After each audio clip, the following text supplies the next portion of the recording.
So this is a live and unfiltered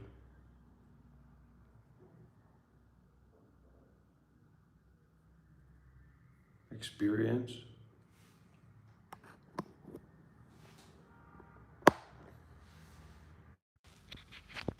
with a former Buddhist monk of 7 years,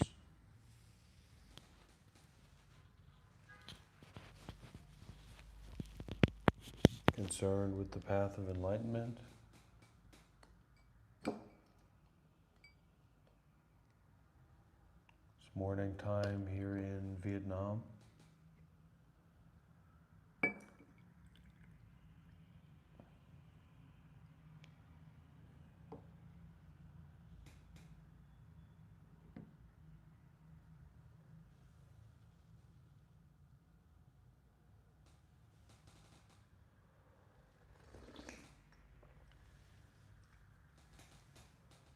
This is not a place for sycophancy, not a place for helping people to be convinced that they're already enlightened.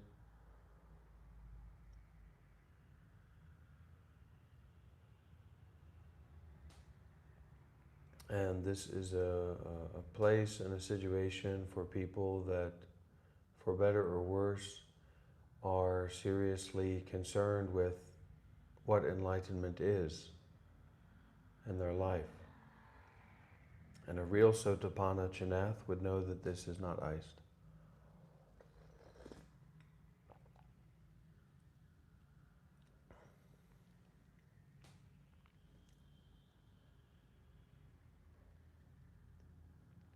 We will soon be moving from our work and meditation practice here in Vietnam to the Gold Coast, to Australia, the land of billabongs and crocodiles,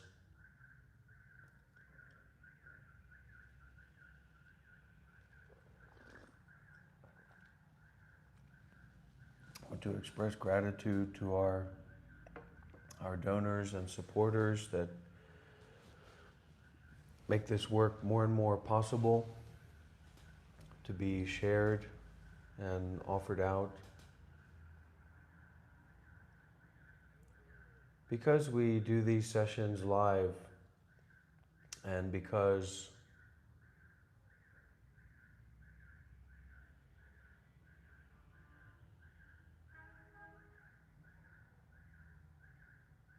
nothing is prepared here, disappointingly so, there are many people of different degrees of experience with meditation or enlightenment or spirituality.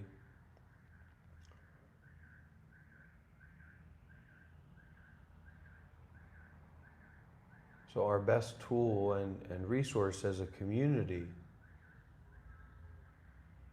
is our willingness to look deeply, to listen deeply, to share deeply, and to remember.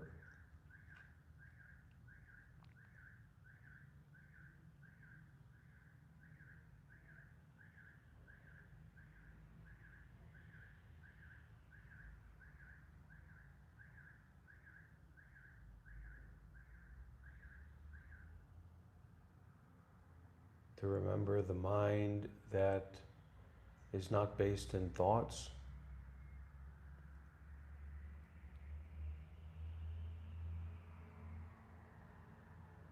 the mind that is not based in yesterday or tomorrow,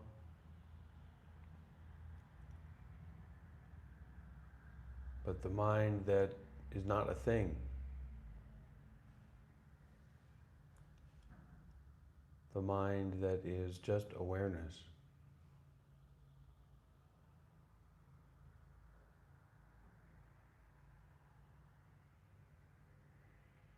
You have to see what it's like for yourself.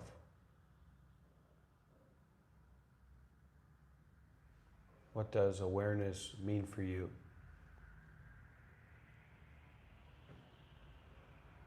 Instead of making up stories about what this is, or what happened yesterday, or what may be happening tomorrow or in a few weeks from now, to enter into the wormhole of this presence. It's a kind of hypnotism, almost like being hypnotized to enter into the here and now, and being with that.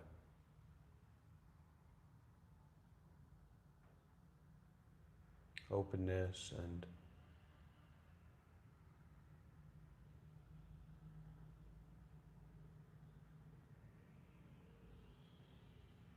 freshness of not thinking what this is, but just experiencing it directly as it is.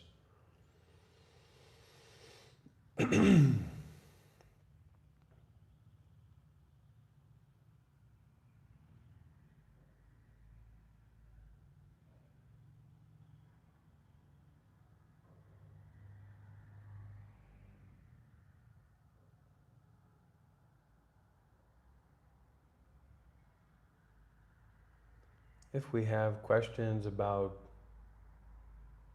what someone else is doing, then we're missing out on the opportunity to meditate and to look at our own experience in the here and now as it is. So there's a wonderful song that I'd like to share with everyone here.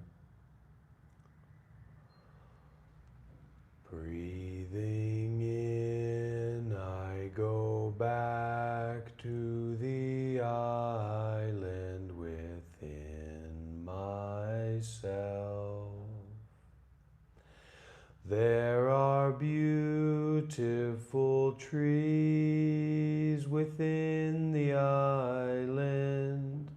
There are blue skies and water, there are birds, sunshine and fresh air. Breathing out, I feel safe. I enjoy going back to my island. So, you have to learn when coming into a place like this, especially when you come into a place like this, to, not to be rough and tough, but yes, to shut the fuck up and to try and meditate.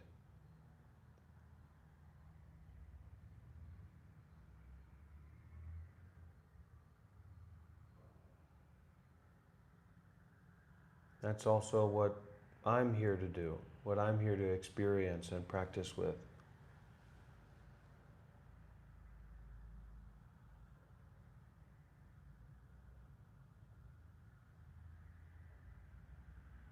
Brown, you'll have to be a little bit more generous to get a good answer.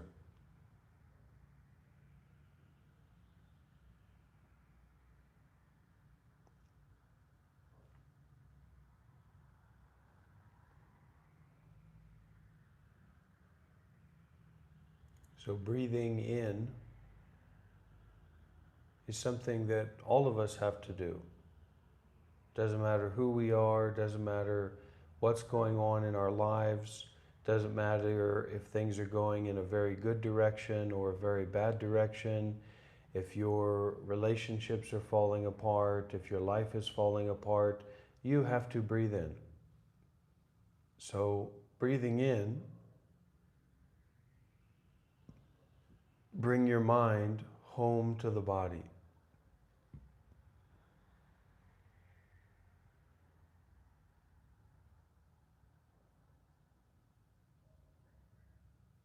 Breathing out, relax the body and mind. We're always trying to diminish someone or something to make it stupid and poop, like a toilet.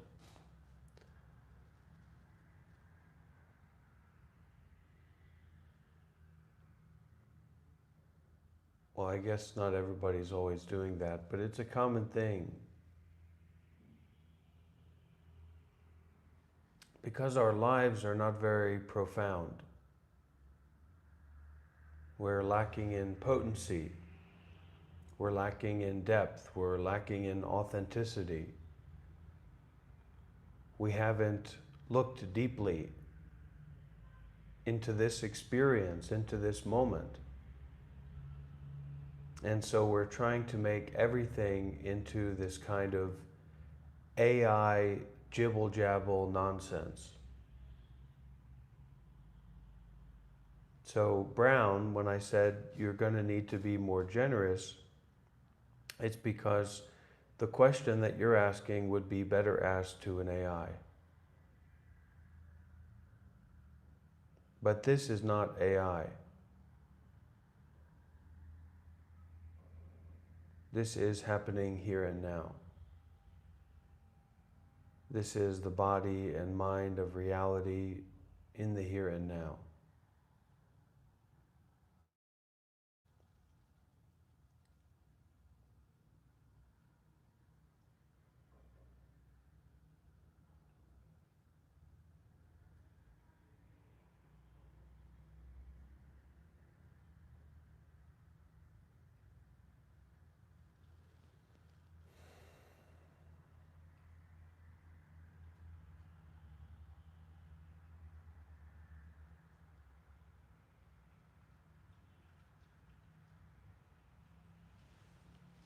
Take a look at this. I don't know how well you can see, but there's a beautiful, beautiful rain outside.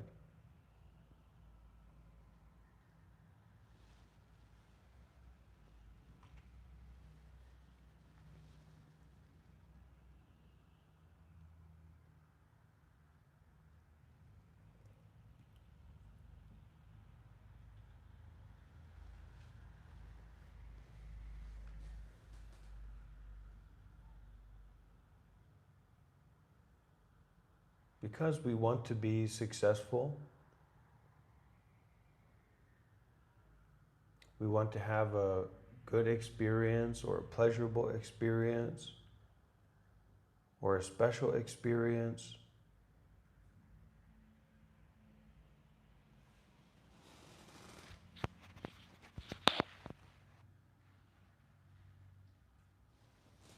Then we are always assuming up and creating up these stories and these narratives, these reasons for our ego to get involved.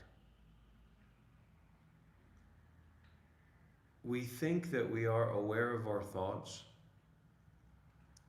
but our thoughts, for most people, have become so combobulated, so conflagrated, so congealed, that we're not really aware of what our thoughts are, what our intentions are, what our views, what our perspectives are.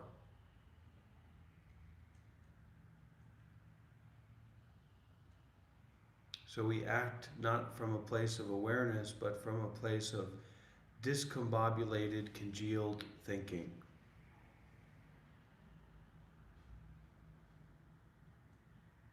So, for example, someone might be very angry,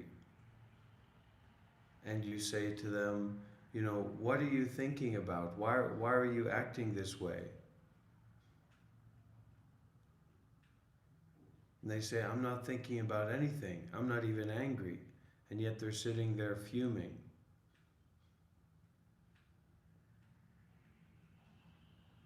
So the benefit when we are like in this kind of situation, but we're at a monastery or we're at a meditation center, is that you are overwhelmed by fuck you, by the way that the building is made, by the statues of Buddha in front, by the other people who are sitting around meditating seriously. And you don't have this false, strange idea in your head that this is all about you or that your voice is relevant here. These strange and false ideas, these discombobulated confusions are just really unnecessary. This is a chance for you to go deeply in yourself. Not to go deeper into darkness, but to open up to light, to the lightness, to the freshness, to the wholeness of this experience as it is.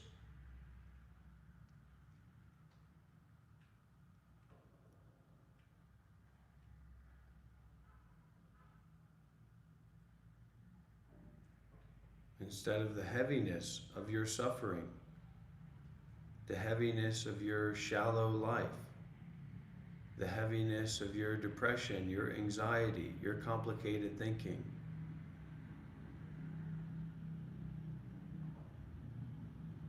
It's not that the pool isn't open for swimming, it's that there are standards here in this pool.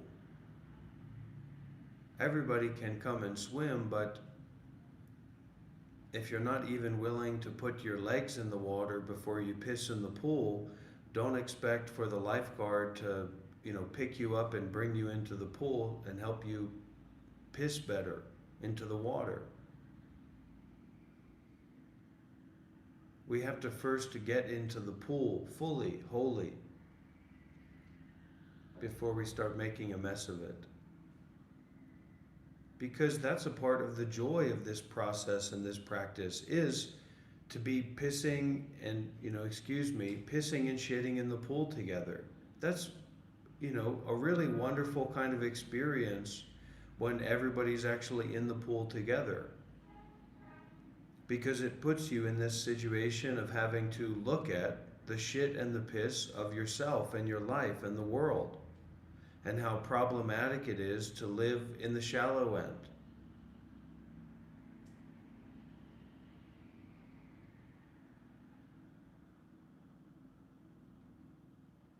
In this pool, the pool of life, the shallow end is easy to get into, but very difficult to get out of. The deep end is difficult to get into and easy to get out of. So when the pool of life is full of shit and piss, which, trust me, is very, very often, at least for me, someone who looks at their body and mind and their experience, it's very often shitty and pissy. I need to be in the deep end so that I can get out easily. When I'm just in the shallow end, when I just try to skate in the shallow end day after day after day, life gets fucking shitty and pissy as all hell, and I can't get out. So this isn't supposed to be some kind of contrived spiritual lecture that's all about me and all about meditation and all about Buddhism. It's about life and working with the suffering that's there underneath the surface.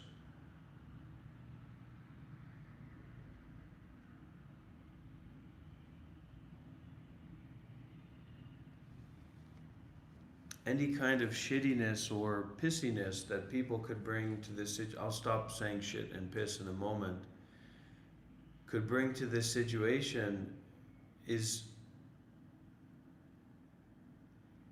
the frustration is not that it's shitty and pissy, it's that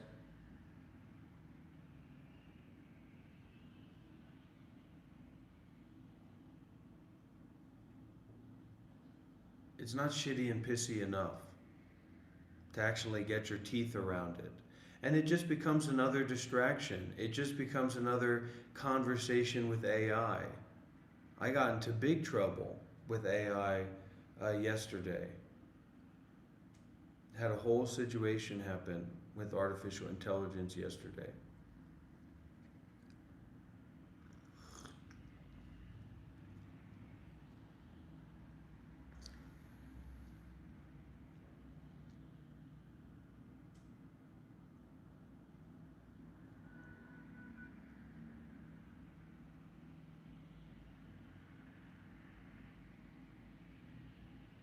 So remember the breathing in.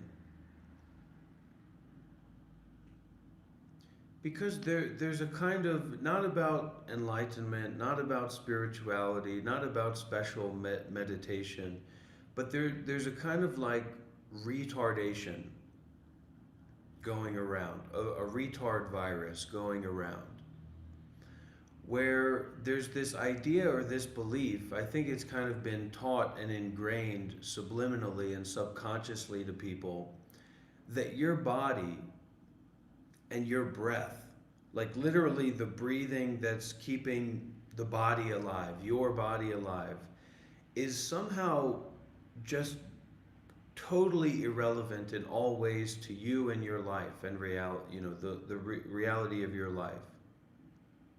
That somehow the breath that you're taking right now, that's literally connected right directly to your spinal cord and central nervous system, that's keeping you alive, literally, is somehow just as valuable, just as precious, worth just as much as dried up McDonald's fries in the backseat of your car.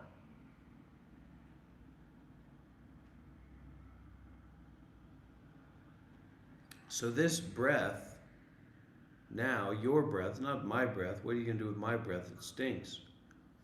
And other people's breath stinks too, but your breath probably doesn't stink to yourself, right? Your breath right now is like as real as it gets. You can breathe yourself into a panic attack if you looked at it in the right way, or the wrong way. If you looked at it closely enough, you would have a panic attack. That you are the one who's literally keeping yourself alive right now. That your breath, the process of breathing in and the process of breathing out, is more real than your entire ego and all the thoughts that you have about yourself and whatever, politics and stuff like that. Nonsense. So this breath is an avenue or a portal or an access point to go more deeply into direct experience, authenticity, right here and right now. Be scared. Let yourself be scared. Let yourself experience that without commenting about it. If it's scary, you know that you're doing something right.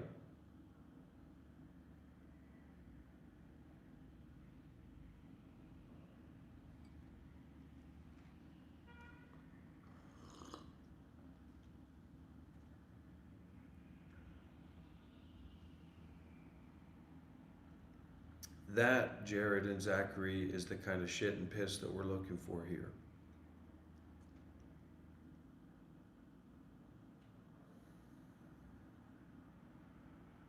So in this space and in this environment where you have a certified meditation professional and replace meditation with spirituality or enlightenment or Buddhism or whatever you want to replace it with, is a fantastic opportunity, not for us to think about things or for me to try and be a good teacher and you to try and be a good student, but to have this access point to practice, to breathe.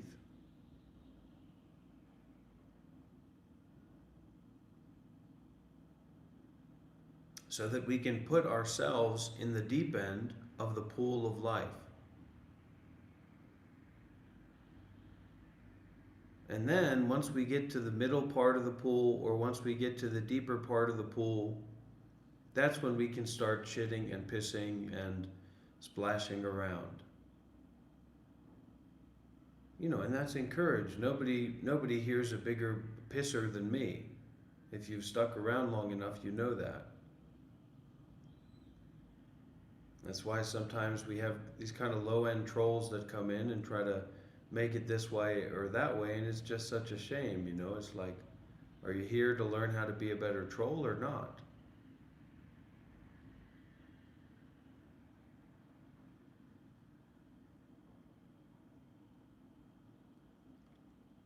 Are you here to go deeper into meditation or not?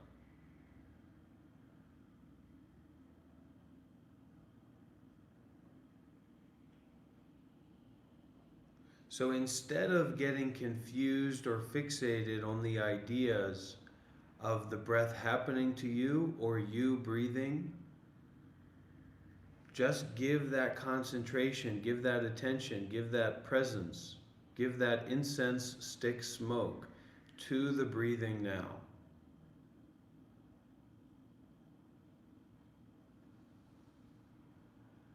That's correct, John. But the suffering is not separate from Nibbana. What does Thich Nhat Hanh say? What's the book that I always recommend? No Mud, No Lotus, The Art of Transforming Suffering. If we can go into the shit, the lotus will bloom.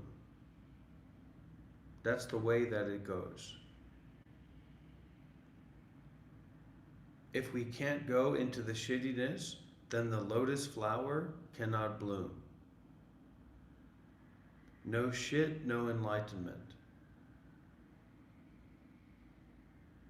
Shitting is life. Where would all of us be if we haven't been shitting constantly, every day, every other day? So the shittiness of life is where the medicine is.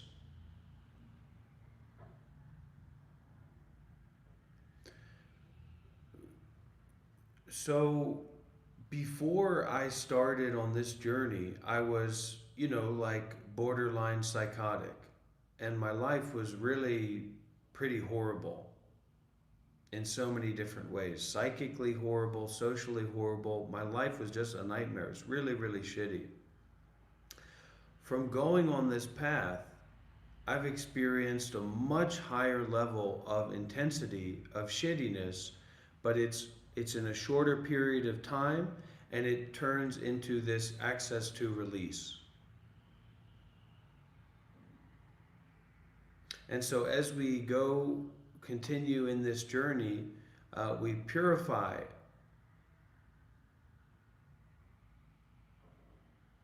so that there's less of a tendency towards anger. There's less of a tendency towards greed. There's less of a tendency towards believing in thoughts, fundamentally. And so that less of a tendency allows us to go deeper into direct experiencing without all these side effects, and to hopefully get the fruit of the Sotapanna. But, see, this is the interesting thing. This is a different dimension of reality. This is a different perspective of reality. Kind of like the perspective of someone on a battlefield with a samurai sword held to their neck. Now, we would like to become Adam Sandler. We would like to, some of us would like to go to heaven and be born in heaven with, 21 virgin wives? They make a joke. Some comedians make a joke and they say, haven't you ever even had one wife? But I think I could make it work.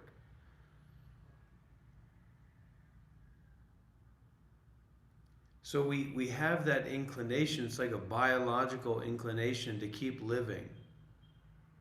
You see what I'm saying? But that biological inclination to keep living is just based in trying to live or trying to continue to live. So in this, we're not trying to continue to live. We're cutting off over there. And we're establishing ourselves in over here, and then over here is going through dissolution, and we're aware enough to experience that. And that is more in line with reality and what reality is versus, the stories that we tell.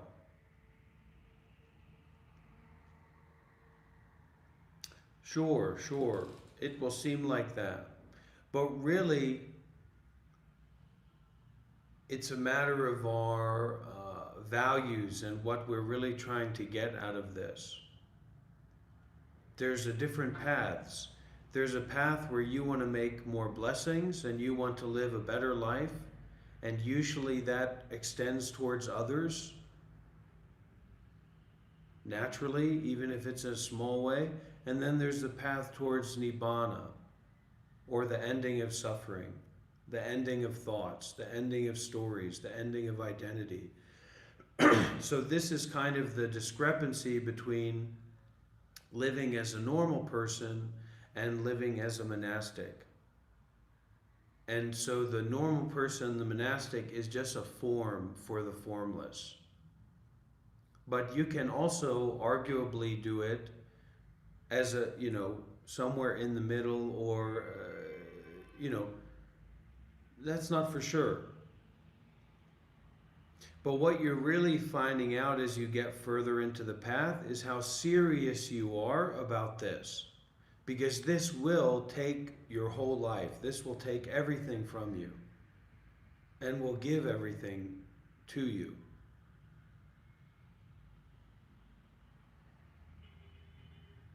And it becomes a matter of practicality of what you choose to do moment by moment. And then that makes what you choose to do in your life much more accessible. So like you choosing to go and become a monk, or you choosing to go to a meditation retreat, or you choosing to call somebody up and say, fuck man, I'm going crazy, what's going on? And you've got to go crazy to get sane in this path. For sure. So I'm against Angelo Delulu, not really, but socially or politically. I'm against non-duality teachers that are trying to convince people that they're already enlightened because they have a monetary incentive. I think that's one of the stupidest ways to teach that you can possibly do. Nobody in particular, just generally. And that's one of the things you never want to do. Remember, sometimes we monkey see, monkey do. Sometimes monkey listen, monkey do. Not what monkey see. So what I mean by that is never criticize others. That's one of the very important things to keep in mind when we're talking socially, when we're talking about these deep topics or whatever. Never criticize someone else as much as possible. So when you watch yourself, I have some friends here in Vietnam that recently just got fired from a hotel job, and they came over and we sat together and had a meal, had a beer and a meal together, these two boys. And this one boy, young man, he just kept talking about this woman who fired him, who's the hotel owner, again and again, about she's wrong, she's bad, she's this, she's that. You don't want to do that. And see, even in me doing that, I'm almost kind of talking about that person in a bad way, but it's all about intention. It's this holding on of anger, this holding on of judgment, this holding on of negativity about this other person, but you're just holding on to negativity, burning yourself while you think about this other person. So you are everyone and no one totally already now in terms of the mind. Just like in a dream, everybody is you in that dream. You. And also you is just that dream.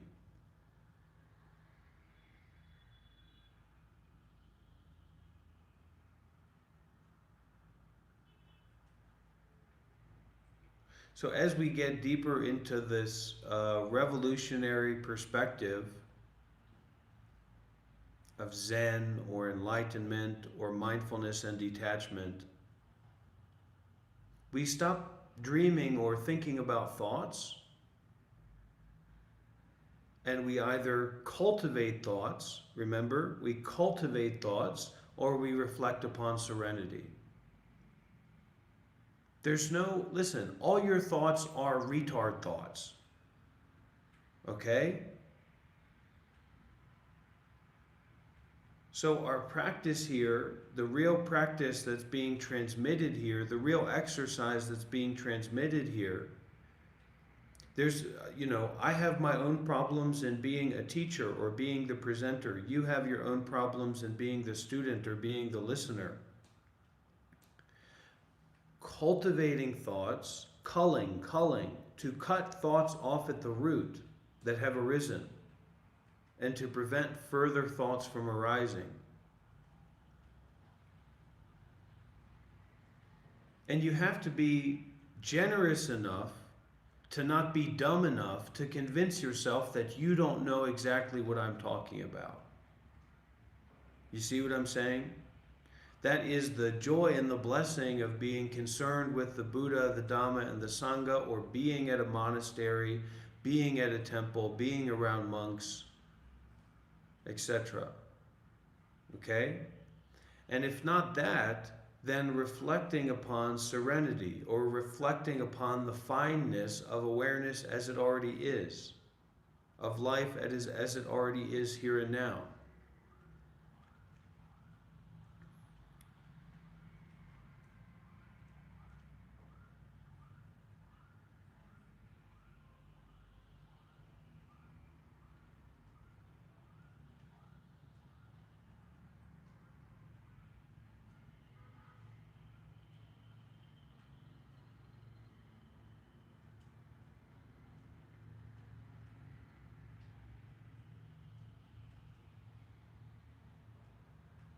The generosity is the space that you give for absence of self.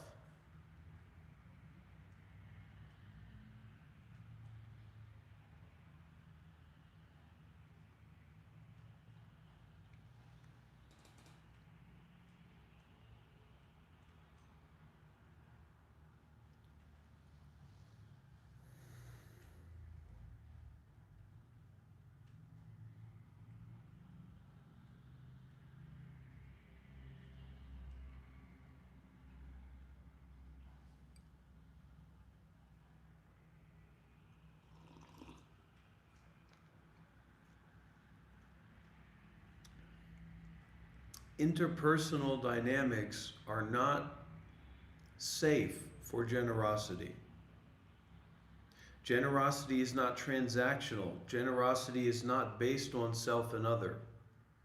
The generosity is in the willingness to abandon and to sacrifice what is held onto, period. That's why generosity to the monks is very well regarded and highly held, because the monks are less themselves personally than they are the robe and the role of a monk and the representation of, the path to enlightenment. Interpersonal thinking is very impractical when it relates to ending suffering and to walking on the path. We have healthy attachment. It's just like when I say monks. So for many people, saying monks might put you into a stupid position. Whereas for me, or a very vague, a very coarse position of understanding. Whereas for me, it's a very specific and, subtle understanding, because I was a monk for 7 years. So the healthy attachment there is to connect so that you can move from the coarse to the subtle. But when it comes to generosity, we are sacrificing our view that's held onto. It doesn't relate to someone else. We're giving up what we hold onto. It doesn't relate to someone else. I used to say this a lot more often to people. It would come up a lot. Because people would say, well, I'm a very generous person and people are manipulating me and taking advantage of me. So generosity has nothing to do with meeting the desires of other people. Generosity is not about others' desires at all. At least, from this Buddhist context, which is really the gold standard of spirituality, the gold standard of non-duality, the gold standard of morality in many ways.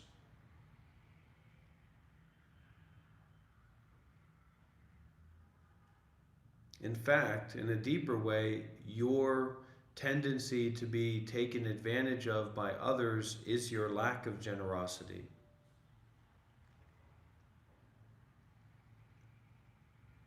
your self-fixatedness, your self-attachment, your selfishness allows you to be manipulated in a way that you're taken advantage of.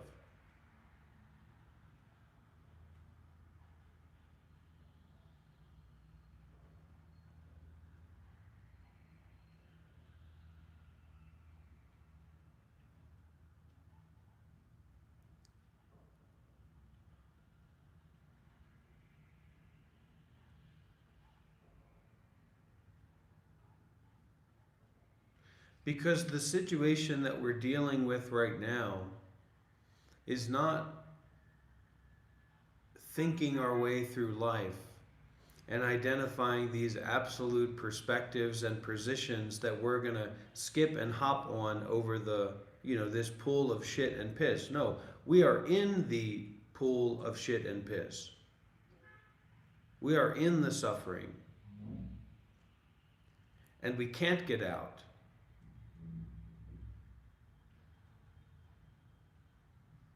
So we have to purify the shit and the piss through our filter of mindfulness and detachment in the here and now. Being aware of all the shittiness, of all the pissiness inside of yourself now, inside of your experience now. And to purify that with the mindful breathing. Deep breathing, deep questioning, deep looking. This is one of our major techniques that we can use, is this questioning. What is this?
Funness and stupidity go hand in hand. So if you're not innocent, if you don't have a relationship with innocence, then your fun, your play is going to be exceedingly, exceedingly dangerous for yourself and for others. The more innocent you are, which means the more open and vulnerable you are to the happening of not happening, or the thinking of not thinking, is how much allowance you have to play.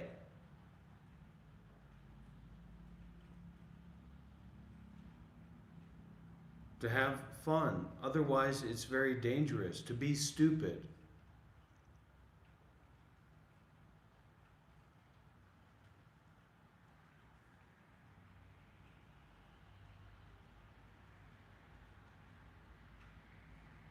So what we're doing here especially is returning to innocence.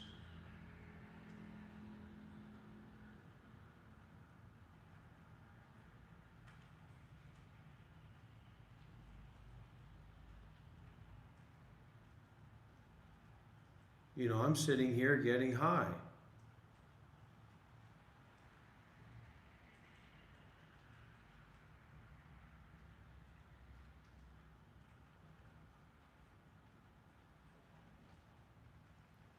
On awareness and not attaching, on sharing, on listening, on being, and the coffee's not hurting.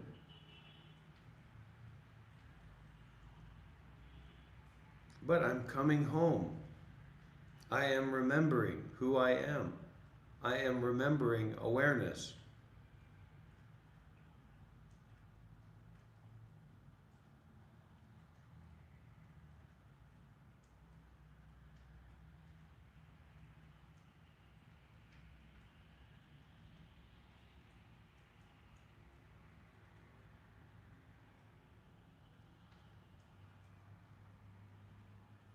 I recommend you stop taking kratom to get high and relax.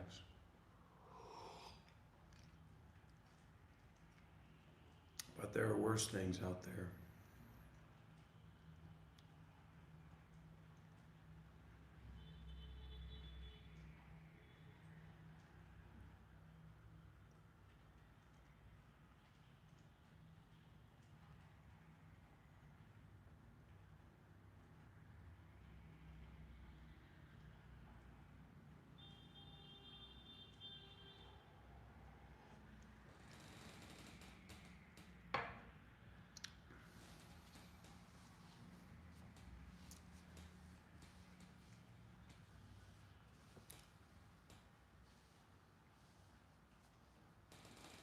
Go to an NA meeting, get some help.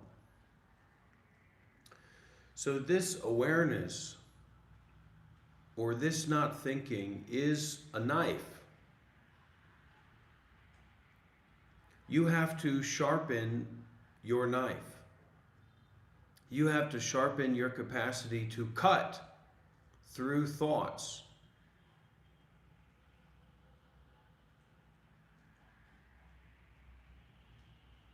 Somebody shows up and you kill them. You don't believe them. You don't chase around the balls that they throw around, or, chase their balls, literally. You cut their balls off. Dog chases mud ball. Lion bites the thrower. This is to be a lion. You're desperate. People here, and in general, are desperate for meaning, for meaningful ways to live their life, for meaningful interactions, for intimacy, for authenticity. And that's fine. I can relate to that. But you're not going to do that by gargling the balls of random people who show up and start talking about their addiction to kratom.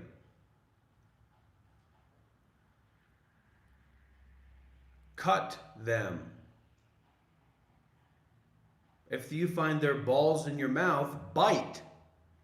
Bite them off.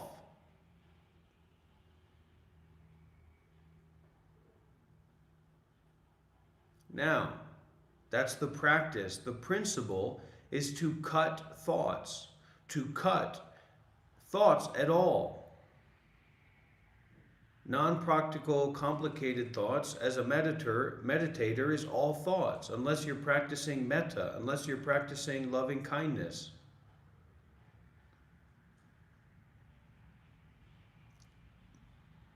Cultivate thoughts, or reflect upon awareness, or practice generosity seriously.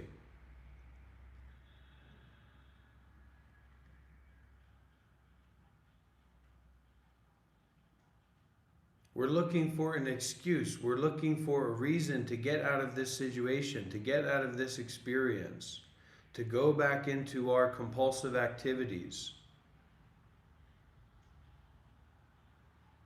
our confusing thoughts. I am the teacher here.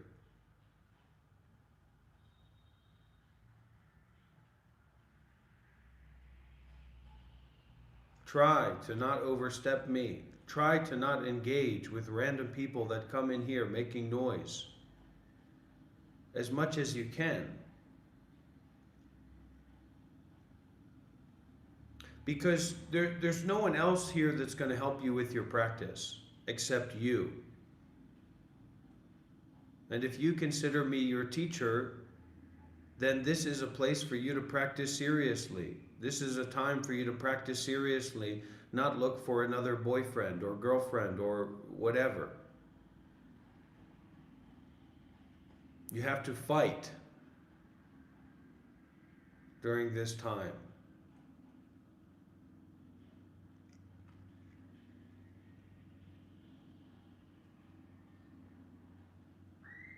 Now, how do we do that? Well, we come back to our breathing.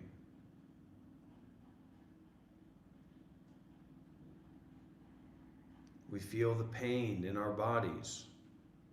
Keep the mind in the body. Don't let the mind get up into its thinking world, into its dreaming world. The dreaming and thinking world is irrelevant right now. Just listen, just see, just focus. Imagine if you were in a meditation hall, right? And you're sitting there and somebody comes in, sits down and just starts talking. And then you scoot over to them and you start talking as well. While I'm giving a Dharma talk, are you crazy? So it's not about what people are doing here, it's about you. Certainly not about me and my ego. I just want you to take as much advantage of this experience as you possibly can.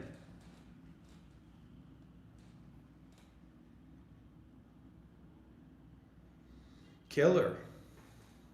Kill or be killed. End it.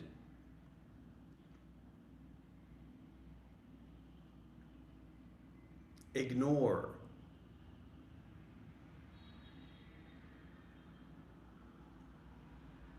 Nothing is more important right now than you working with and on cultivating your thoughts in your deeper mind, in your inner experience.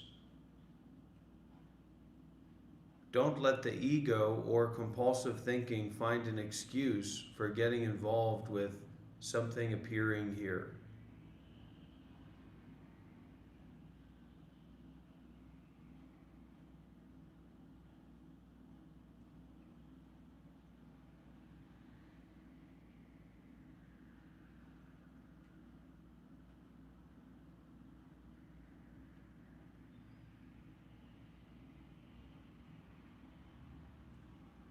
I wish that chain was made of gold.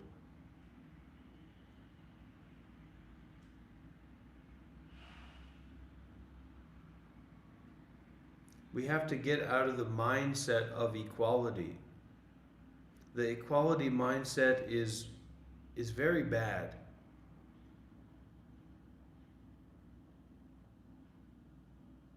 Very confusing.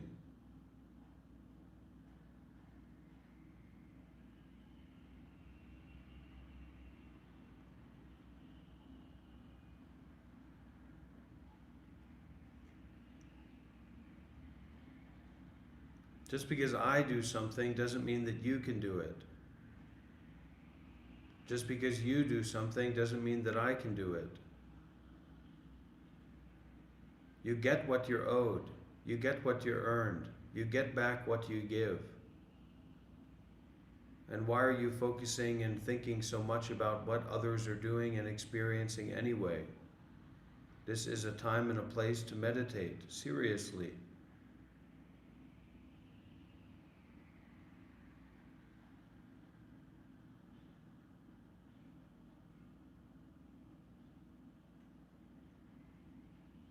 Practice to ignore, practice to detach. It's not a callousness, it's a total ignoring.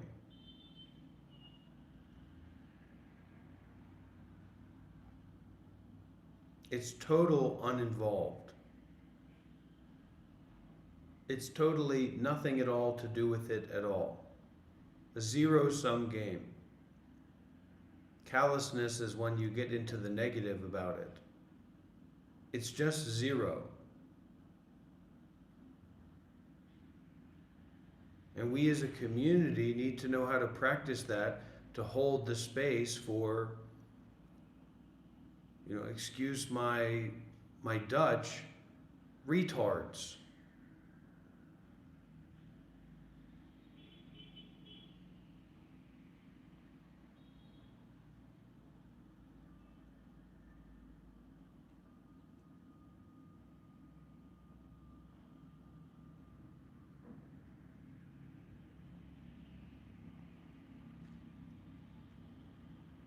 And I'm not talking about people with disabilities, I'm talking about people who are constantly succumbing to their non practical, complicated thinking that's irrelevant, constantly succumbing to their greed, their want for more when it doesn't make any sense, constantly succumbing to their frustration when it's their own doing.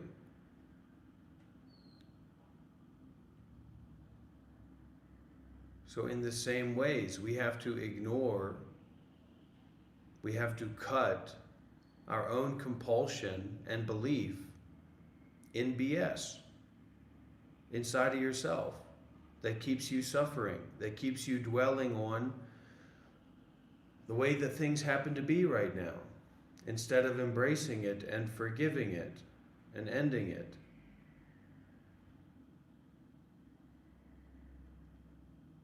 Everything is a thought.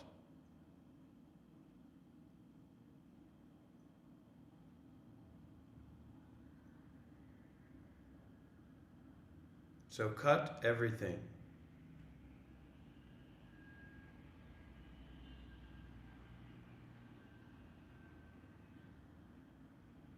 And widen out. Practically, you're going to have to get some experience contracting and concentrating in like this to help you relax out and release out like that. So it's not a fun journey, but that's the journey that we will probably have. That's the journey that I've had to gone through and that others will have to go through as well.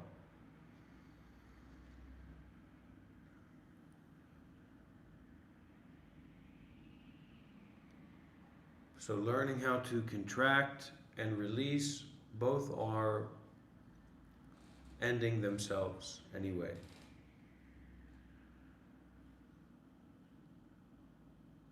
If you'd like to make a donation, you can send me an email or send me a message on WhatsApp, and I can help you to know how to do that. We're very appreciative of our donors and supporters here.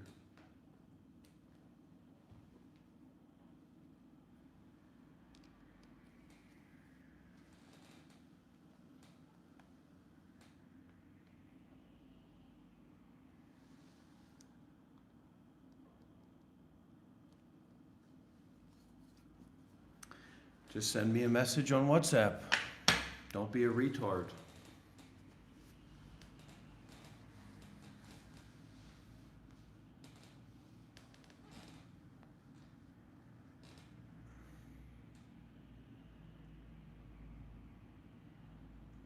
Ignore two options for the people who are actually here. I'll worry about being the person taking care of the new people coming in through the door. I'll be the person worrying about, sharing the Dhamma or dealing with things come up. For the people who are here, the only thing that you need to do is either contract and constrict and try to meditate, okay, like that, or relax and release the whole body and mind. As much as you know how to look at the screen and look at what I'm, my present, what I'm giving here, know how to not look at the screen. Look out the window, look at nothing, or close your eyes.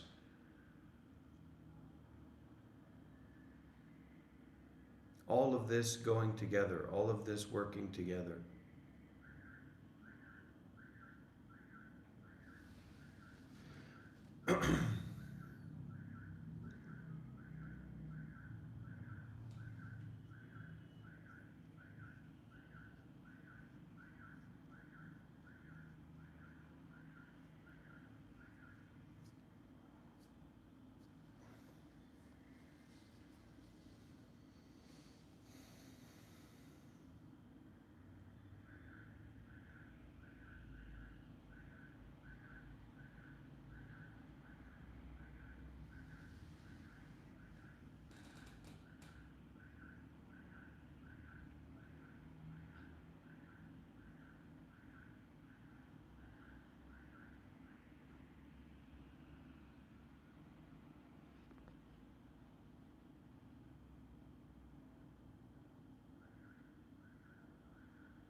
Yeah.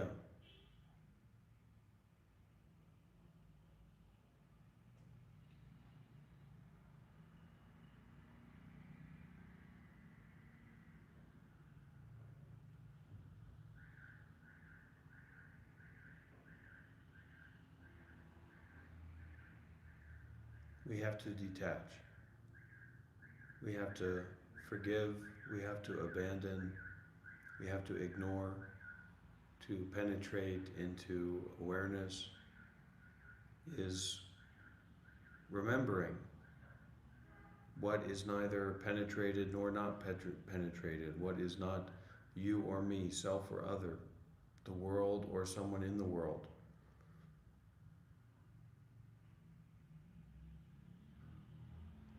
And we have to be really curious, willing to give, and that gives us space to receive.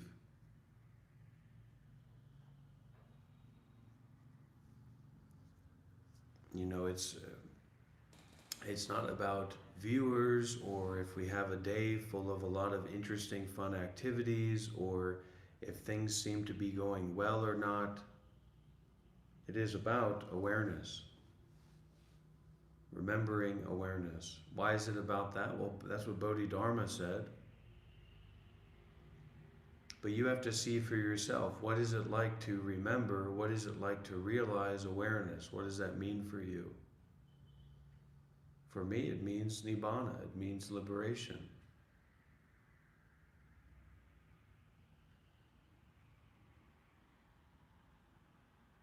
So this can be at the same time the easiest and also the most difficult thing that you can do in your life. And at the same time, the middle way, no you, no thing.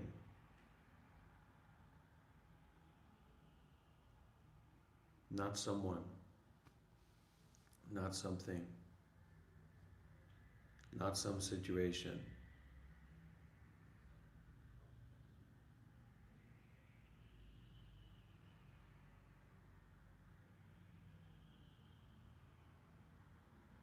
Because really what we become is we become stalkers of ourselves.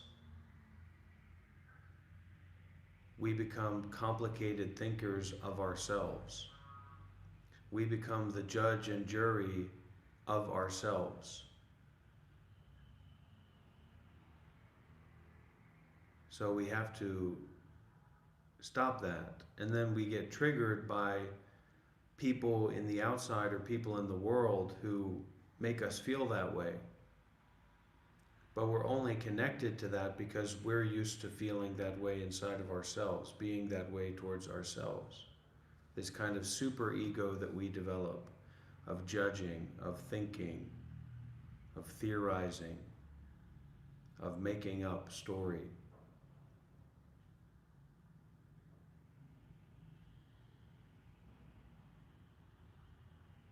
Whatever is outside there in the world is inside of ourselves.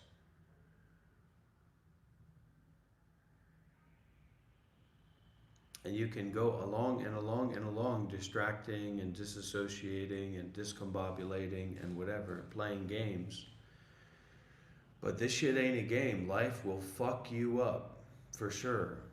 You know, that's why sometimes people say, what do they say? They say, oh, let karma will get them. It's not just that karma is going to get them, fucking sickness, old age, and death is going to get them. Their life is going to be destroyed by nature. So let that go.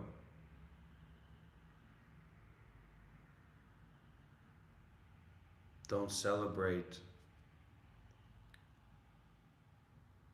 destruction. Just see it as the way that it is. Impermanence, ending.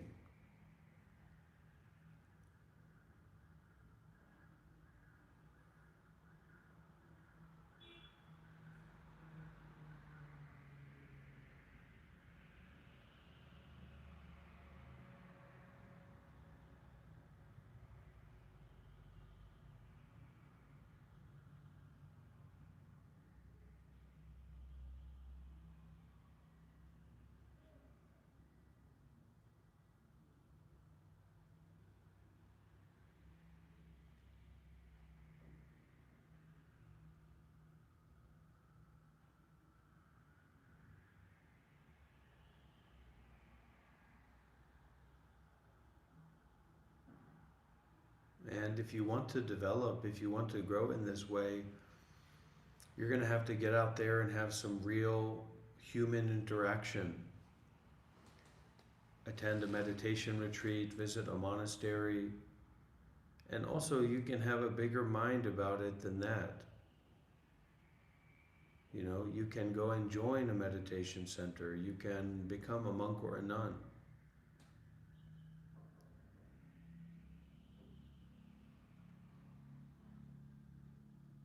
You can listen to Dharma talk seriously and take notes or do it as a meditation.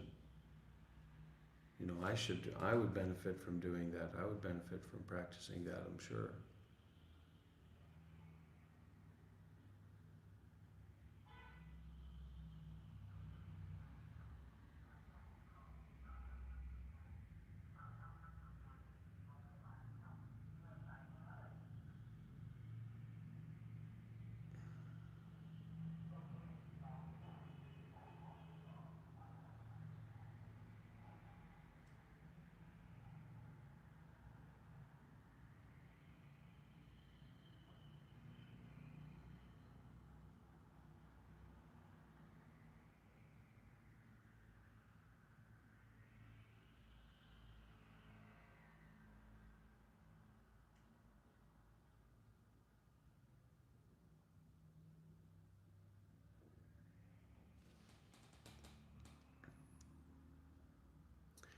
Okay, if you're watching on TikTok, please go over to the YouTube.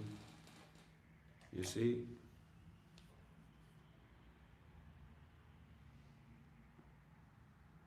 Go over there.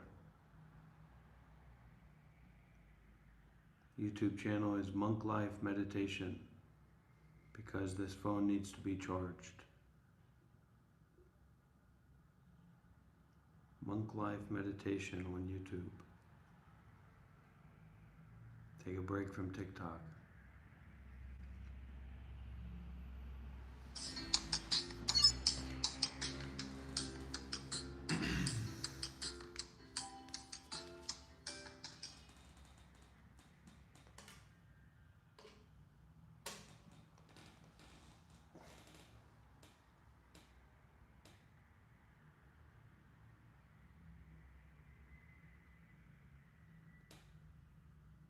Okay, thank you very much, everybody, for joining in this live session.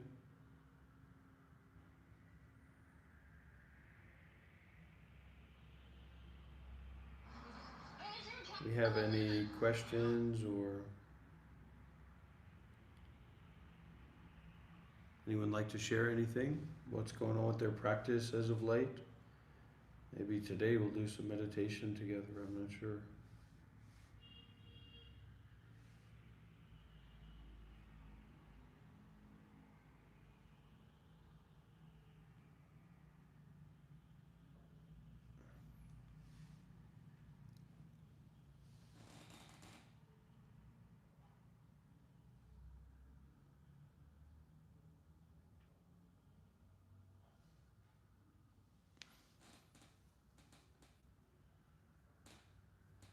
Well, you're just thinking about things, you know what I mean, Critical Yoshi? The gift of meditation is that you don't get to keep playing with that excuse of you thinking about things. It's this real entering into experiencing, and that's what we're learning to do here, is to enter into experiencing itself.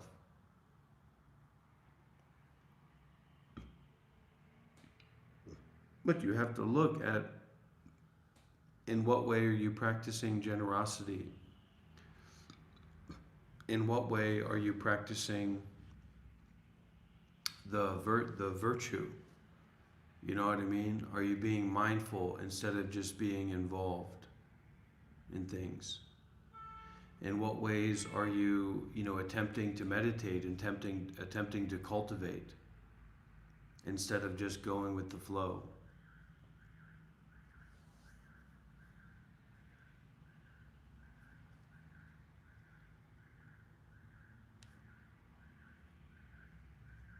Is this life a mirror? Is just a thought?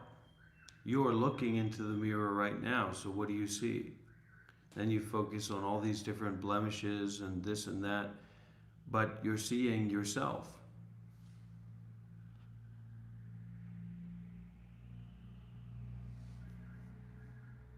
So all this is self. All this is non-self.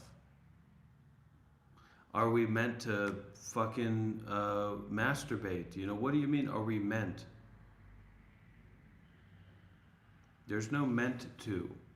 Are we meant to? Non-self, non-self, non-self.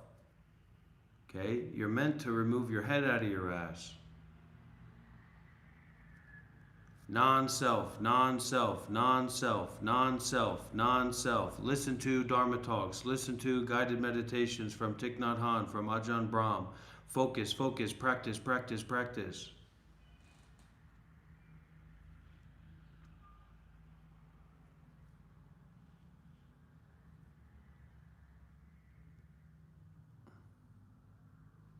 Yeah, that sounds great, Zachary. So we're going to have a call in from Zachary, and Zachary's going to video call in to practice some generosity. Appreciate that, Zachary. I'm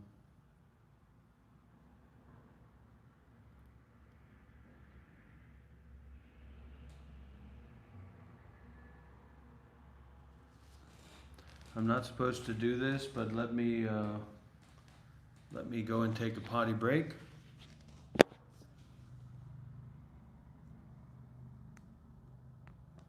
Be back in a minute. So, what gets in the way of our fully expressing our Dharma position is this very most basic delusion of the self as an independently existing self. And it causes us a lot of trouble because we're out of harmony when we're not attuned to the fact that everything is included. So, returning to the Genjo koan with another image, when you ride in a boat and watch the shore, you might assume that the shore is moving. But when you keep your eyes closely on the boat, you can see that the boat moves. Similarly, if you examine myriad things with a confused body and mind, you might suppose that your mind and nature are permanent. When you practice intimately and return to where you are, it will be clear that nothing at all has an unchanging self. When you practice intimately and return to where you are. So our Zazen practice is practicing intimately, emptying ourselves out so that there's space, just like stopping and seeing in a situation. So there's space for receptivity and attunement, and returning again and again to just what's here. My first teacher, Catherine Thanis, talking about that, said, we sit Zazen to realize there's a deeper awareness existing beneath the active mind. It is the mind of clear observation that witnesses our life from the shore of ease, from a posture of unprejudiced attention.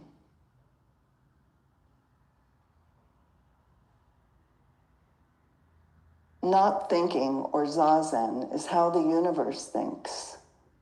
We are this undivided, fabricated movement of energy in the universe.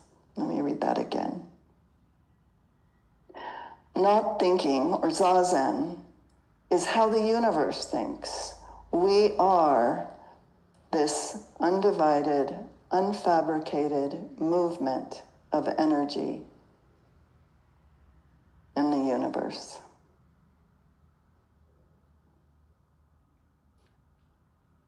So when we move off the cushion into everyday life, we most often lose this posture of unprejudiced attention. And our habitual mind begins to obscure and add and impute and kind of reset ourselves in this stance of self-centeredness.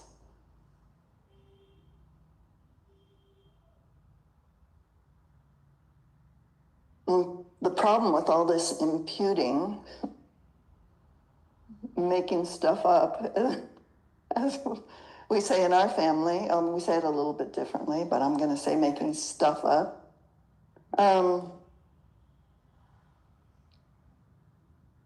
We impute higher and lower and more important and worthy and less important and less worthy and like and don't like and should and shouldn't be like this.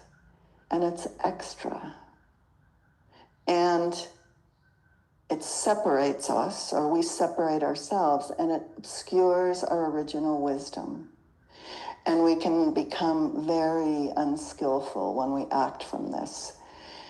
And sometimes this whole thing of Dharma position is really simple. Like in the Zendo, you're in a role in that moment. That's your Dharma position. So when your role is Fukudo, you strike the Han to call the community to the Zendo. When your role at a certain moment is to be the officiant, you bow, you offer incense on the behalf of the community. If you're Tenzo, you plan the meals and so on. All right, and shut up, you old hag. This is our practice. This is the way.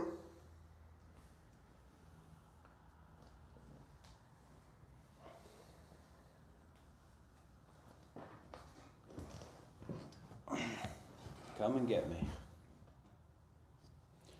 Okay, everybody, we're back in the meditation hall of Dr. Rob. The meditation master is here. You don't need to think to listen. All right? You want the cure for retardation? Meditate. Zazen meditation is not thinking. You don't know how to not think? Well, you're lucky because Dr. Rob is here to build up his ego and put his foot up your ass. All right, go ahead and call in, Zach. We're going to meet a member of our Sangha, member of our practice community. Let's hope he's a wealthy businessman in America. But I got a feeling that he's not. Get in here, Zach. Call on in on WhatsApp. Okay.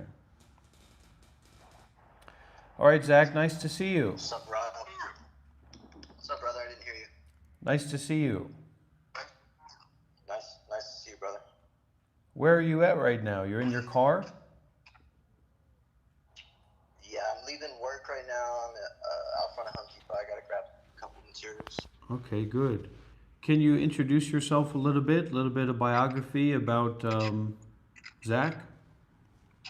Yeah, for sure. I'm 31.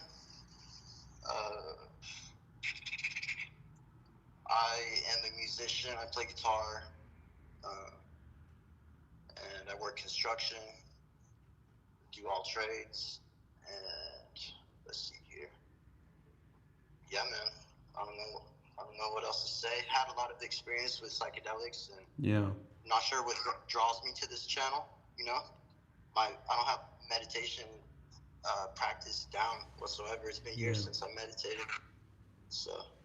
I'll teach you all to meditate, but meditation is less important than taking refuge in the Dharma and your openness and your willingness to give, your willingness to listen. That's more important and more reliable for the long term. I'm also really lazy, so I'm sure we can relate to that when it comes to meditation. So, can you build a foundation?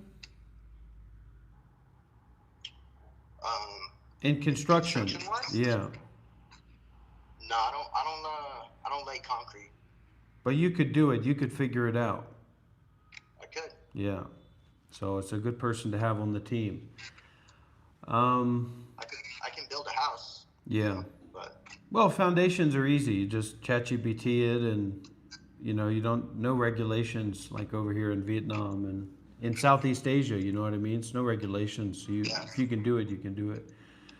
that's right. What kind of hourly rate are you getting? I'm making about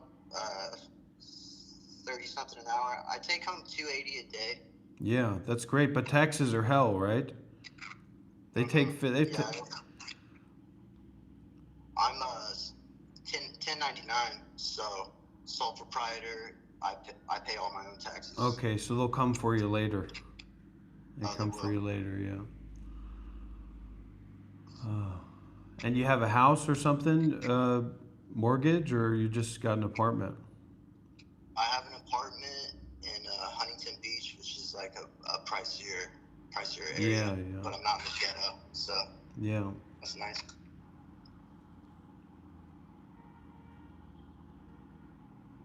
What psychedelics? What you said psychedelic experience? Tell me a little bit about that.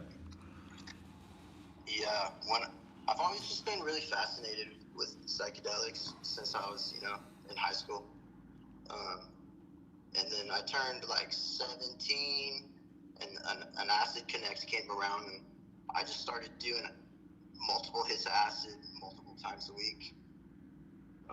So I had probably a year straight where I did 2 or 3 tabs twice a week for an entire year. Mm. Give or take a week. Done a lot of DMT, been to different dimensions, met lots of entities, and etc. Done large doses of acid. So I only say that because I feel like it's something that is unique about my character. It's a Yeah, part well, of my character. you go through those experiences, and that's relevant in a certain kind of way. Yeah.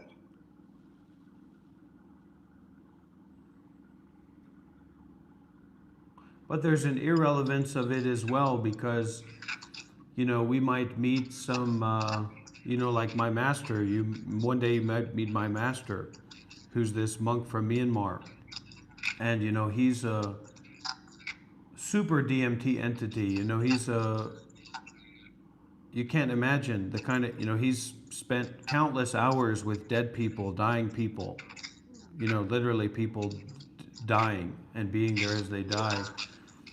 And then we might have this idea of these experiences that we've had, these entities or these, but then you meet somebody like that and they don't know about DMT, they don't know about psychedelics, and yet they could kick the ass of any DMT entity.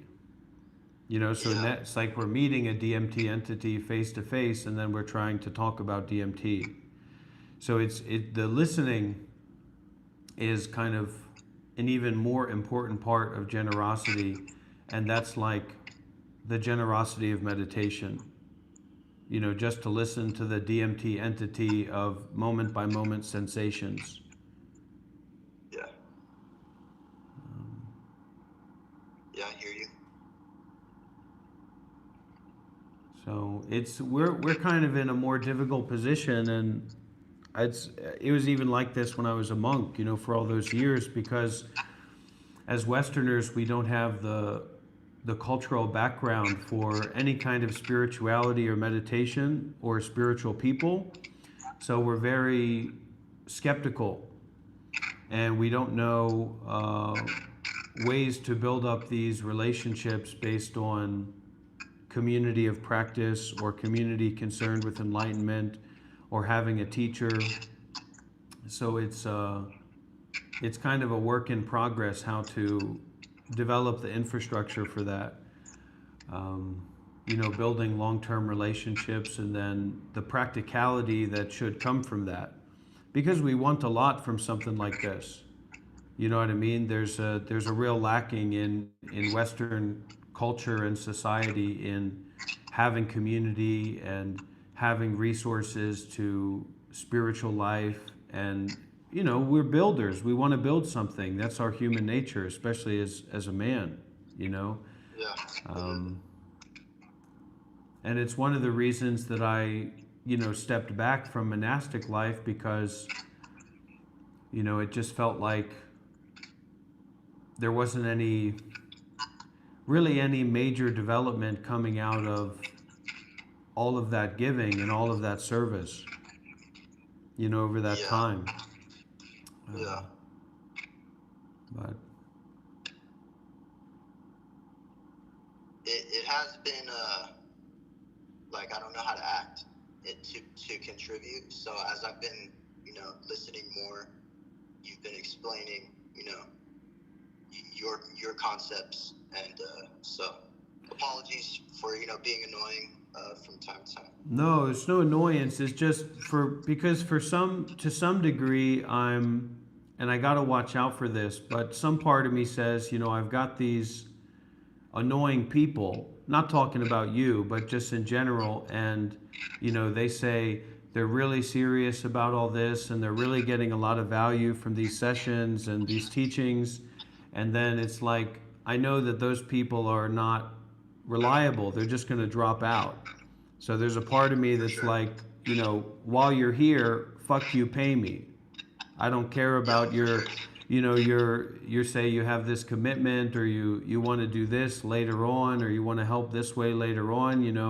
There's a saying, just while you're here, give me some cash, because I know that you're not going to be here for long.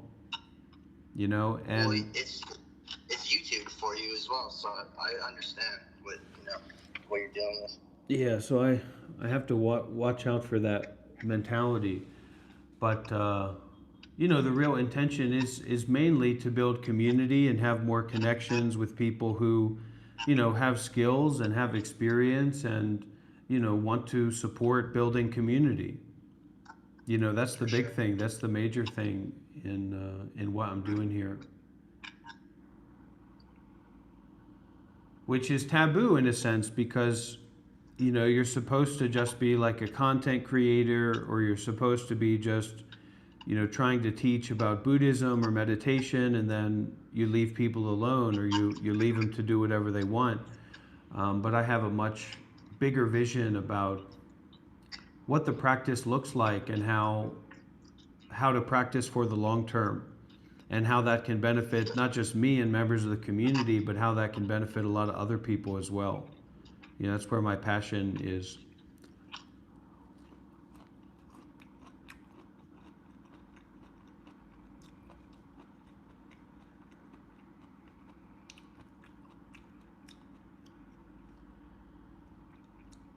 I think there's power in community, so I don't find it wrong to use it. There's a difference between using and abusing something, so there's a right way to do it for sure, and it can grow things. Yeah. Well, I try to expose myself, and I try to be vulnerable to a fault, because there's a part of like modern culture where there's so much oversaturation of just talking heads and people saying things, that sometimes my approach is just to be like a crazy asshole, to the point where eventually somebody will say, I got to go and see what that guy's doing, what that crazy guy is doing. By now he must be totally off his rocker. And then in that moment, or in that short period of time, then a connection might open, and that can lead to all kinds of possibilities. Yeah, I see what you're doing a little bit. Not to say that I know what you're doing, but I have some concepts. I think that I like what you're doing. You have to bend with the times. Because and when I first saw you, sorry, you did the coconut dance, the tantric coconut dance. I'm not familiar with that one, the tantric coconut dance. You were wearing a wig and a rainbow poncho situation, Yeah. and you were dancing around, playing with that coconut a little bit. It was right. Fucking hilarious. Yeah. And so that was the first time I ever saw you, and it caught my attention. Yeah.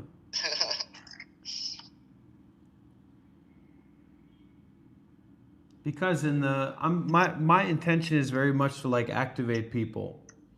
So like in me staying a monk for all those years and then people being familiar with me, I get all these people, now that I'm not a monk and acting in different ways, all these people who reach out and said, "Hey, I liked your content and now you've changed. What's going on? What's going on?" And I'm not really here to help people believe in Buddhism or believe that I'm living a good life or doing a good thing. I'm here to really kind of rip people's hearts out of their chest and say, "Hey, what do you want to do? What do we want to do as a community? What needs do you have and what do you think that you can offer and provide to building something up that's, revolutionary or can help a lot of Right. people or can help ourselves in a lot of ways." Um,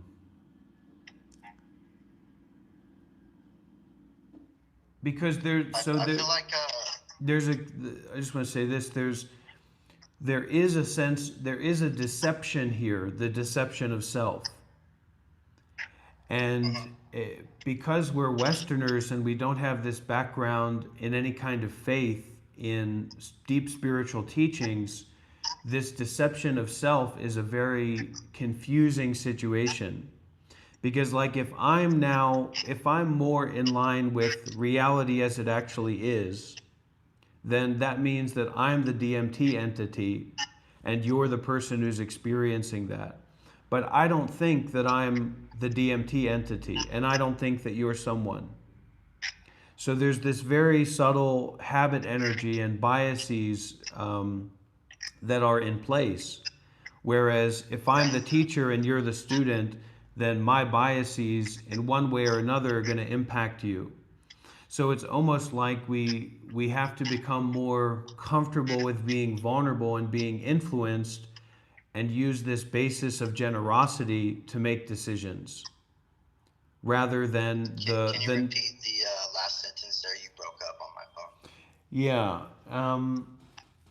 So it's kind of like, it's really difficult it's impossible to describe, right? Yeah. But it's Yeah. basically like someone is in a dream that they believe themselves to be in. Okay, someone is in a dream and they believe that they're in a dream, but they don't actually exist. So Right. it's not explainable. And so No. it's Yeah. it's learning to be in relationship with each other based on generosity rather than based on our beliefs. And that is a position that's so vulnerable, and that we don't have a context for, that it's very difficult to be like the manager or the facilitator of that. And It's that's why traditionally the monks are so important, because you have this person who's like, very traditionally not able to handle money, not able to have like a sexual partner. So all of those things that we usually compete over as men, and a little bit less so as women, are not there. And so we can cooperate or we can influence each other more directly without this fear of competition. yeah. So we can collaborate more. Um, so it's very, because it gets right to the core of our ego and our self. Like, for example, am I supposed to give this guy money? Does this guy want money from me? And then you really trust that person and you care about that person, and then who knows? Maybe they're asking for all this money or something to go and do drugs or doing God knows. It's very sensitive, and then you put your trust in somebody, and then anything can happen. Yeah. And Absolutely. there's a fear there, there's a worry there. So when you're just teaching meditation or you're just teaching Buddhism, there's like this very good separation. But I'm trying to, as much as I can, encourage the non-separation. That your Yeah. body and mind and my body and mind aren't actually separate. And then seeing, Yeah. what we can do together. But it's not you personally. It's not anybody personally. And the people who are like more serious supporters or donors or, friends of mine, students of mine, those are the people that, in a sense, I keep the most distance from, because Why is that? because we know each other through the practice. We know each other through the Yeah. willingness to give. And until you get to that point, it's almost like inviting the ego for entanglement so that you can be a serious practitioner or a donor, and then we can meet ourselves through that, which is much more practical than any kind of interpersonal ideation or interpersonal thinking. Absolutely. So it's a big So burden. it's an interesting position that you're in. It's like self-conflicting, to a degree. You just within language. Yeah. Language is very like, and then as far as you trying to build a community while also, trying to not to promote the idea of having no self and the elusive nature of reality. It's hard to thread the needle on that, I would imagine. So, respect. Yeah.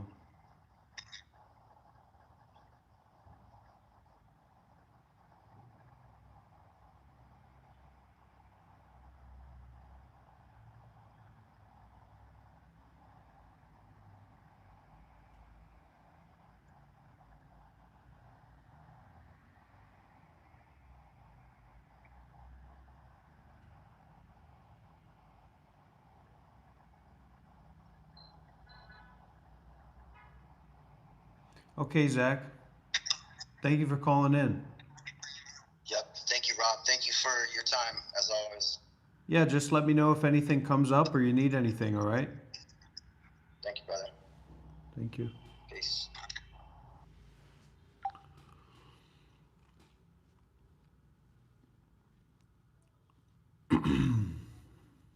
Well, that's Zach, everybody. So let's get some big W's for Zach calling in.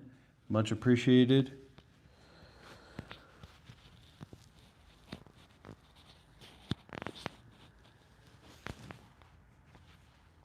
It's a real gift.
So it's good that you're doing that kind of thing.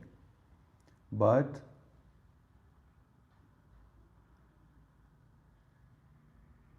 looking into the mirror of direct experience is more important. It's more valuable. It's more enjoyable. So, don't miss out. Don't cheat yourself out on that looking and that directness. That's not about anybody else.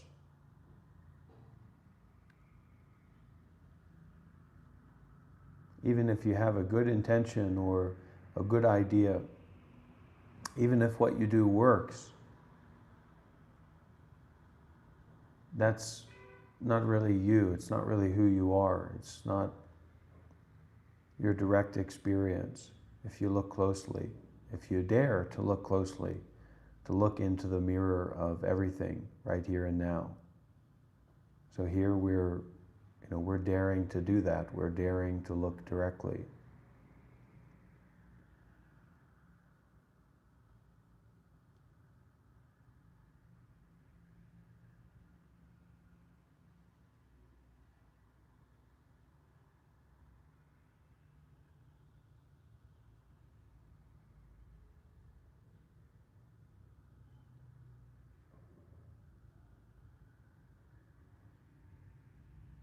While not seeking or searching for anything.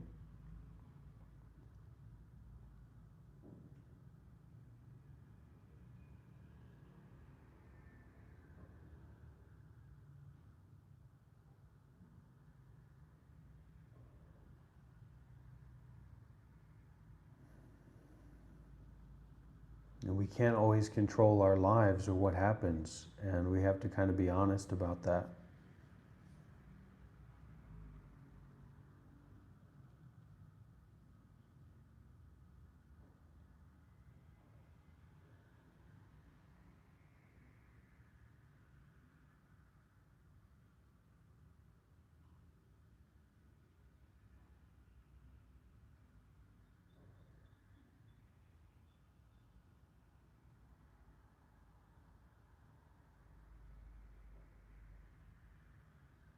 A little bit more open about our vulnerability as human beings and our sensitivity.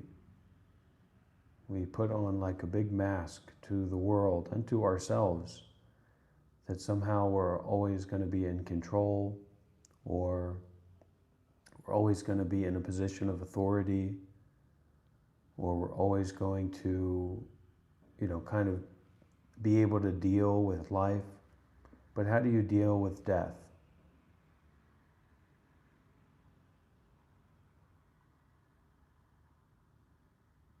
How do you deal with severe sickness? How do you deal with old age?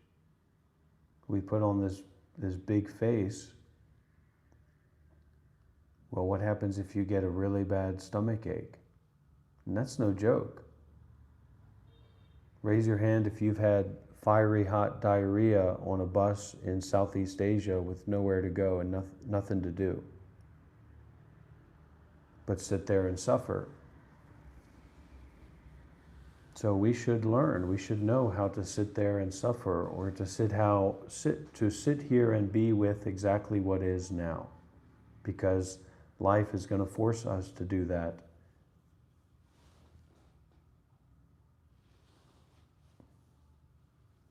We will be forced to do that.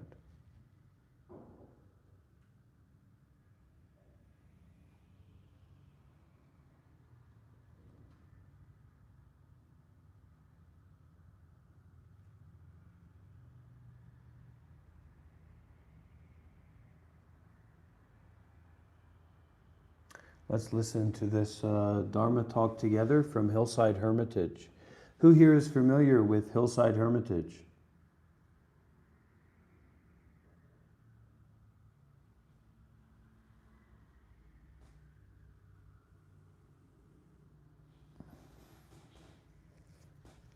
Raise your hand if you're familiar.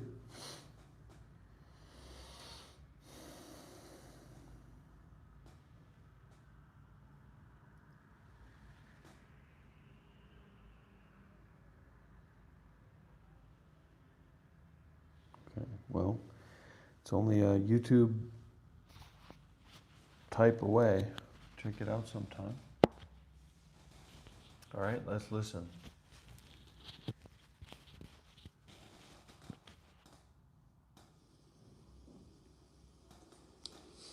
If something stands out to you very strongly, if something kind of hits you, but you don't understand it, but it kind of connected with you, you can say, pause, stop, and then we can talk about it. But don't worry about trying to do that. Just try to listen as closely as you can and receive it. So if no particular questions come to mind, but at the same time one knows that one is not free from suffering, then what would be your advice in that case? That guy's okay.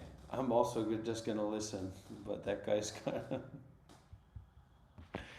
is kind of a Nordic or a Norwegian or some, kind of stupidity.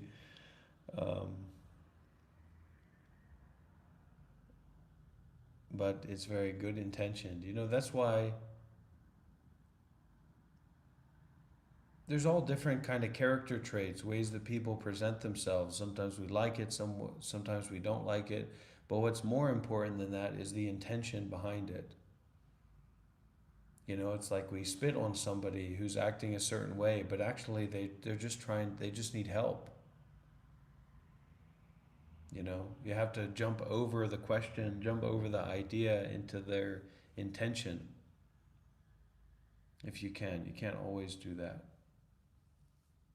But if you're looking for a justification to be angry or make a judgment, then you should try to look over that appearance into the intention behind it. Ask, what's your intention in talking like this and communicating like this? All right, let's listen.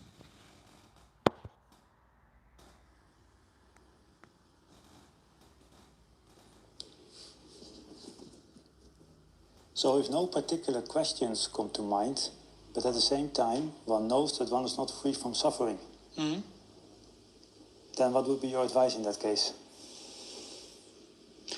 Well, then start questioning why you're not free from suffering. Because the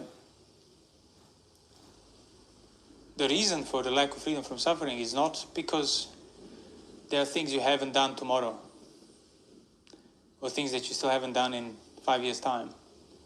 The reasons for not being free from suffering here and now are always the reasons here and now. So in other words, there is something here and now that's obstructing your freedom from suffering. So start asking questions as to what is that?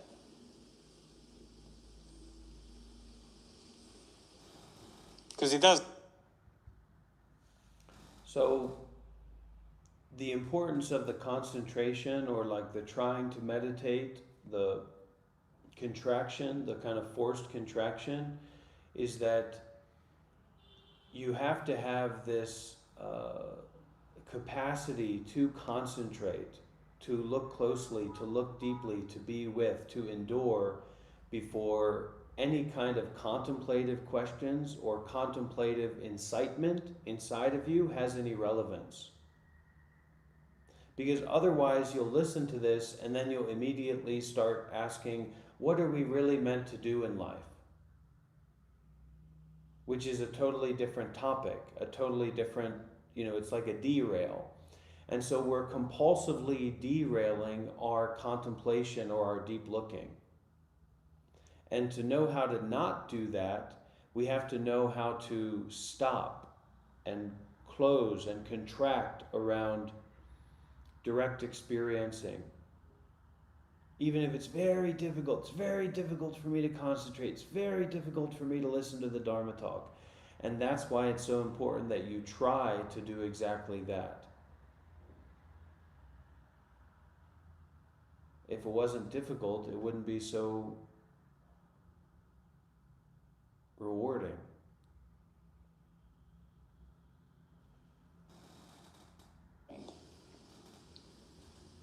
So start asking questions as to what is that?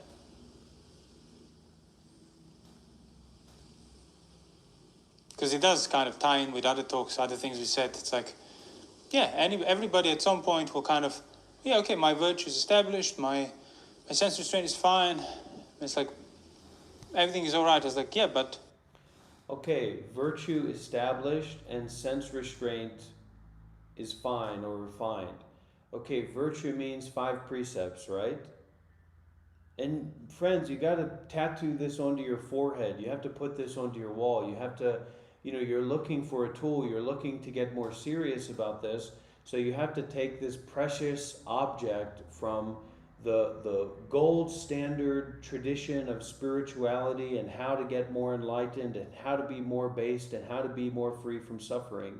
And at the beginning, because it's not something that you're familiar with, you literally have to grab it and put it in front of you and look at it and think about it and remember about it.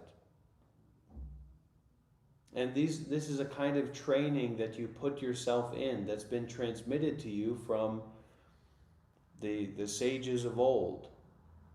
And it's great and fine. We look through the Zen teachings and they talk about no good or bad, no enlightenment, no delusion. That's great, that's fine, that's fantastic.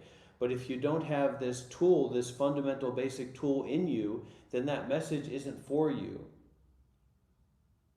Because for you, you're just another ignorant person where delusion and enlightenment are irrelevant. You know, it's like there is no delusion and no enlightenment for a McDonald's worker because they haven't thought about these things. So there are certain kind of preparatory practices or ingredients that we need to actually bring into our pot, not just say, oh yeah, being a good person, but to actually put that ingredient in our pot and cook it. Right? So virtue or mindfulness or the 5 precepts, respecting all life, respecting the properties of others.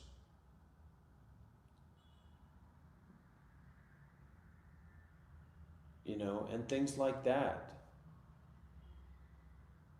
5 precepts, write it down. Have a, you know, when these live streams happen, have a little notebook to write down these major points at times like this. And then you go and talk to ChatGPT about it or Google it or what have you.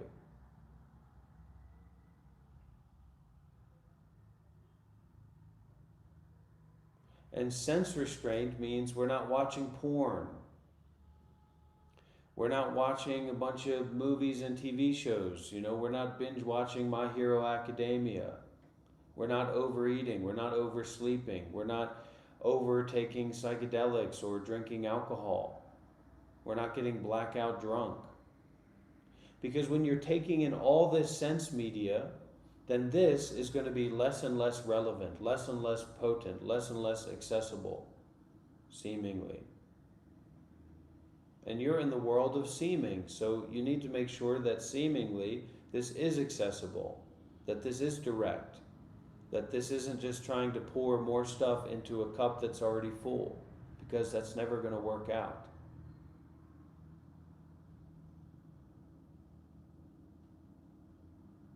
But even here, the Ajahn from Hillside Hermitage, Ajahn Nyanamoli, is talking about even deeper than that, right? So listen closely. Right? And it said a little comment. The key to spirituality is simply keep asking and never fear the real answers, but we are so scared to ask. That's where the generosity comes in. Does kind of tie in with other talks, other things we said. It's like, yeah, everybody at some point will kind of, yeah, okay, my virtue is established, my sense restraint is fine. It's like, everything is all right. It's like, yeah, but does that mean you're incapable of suffering?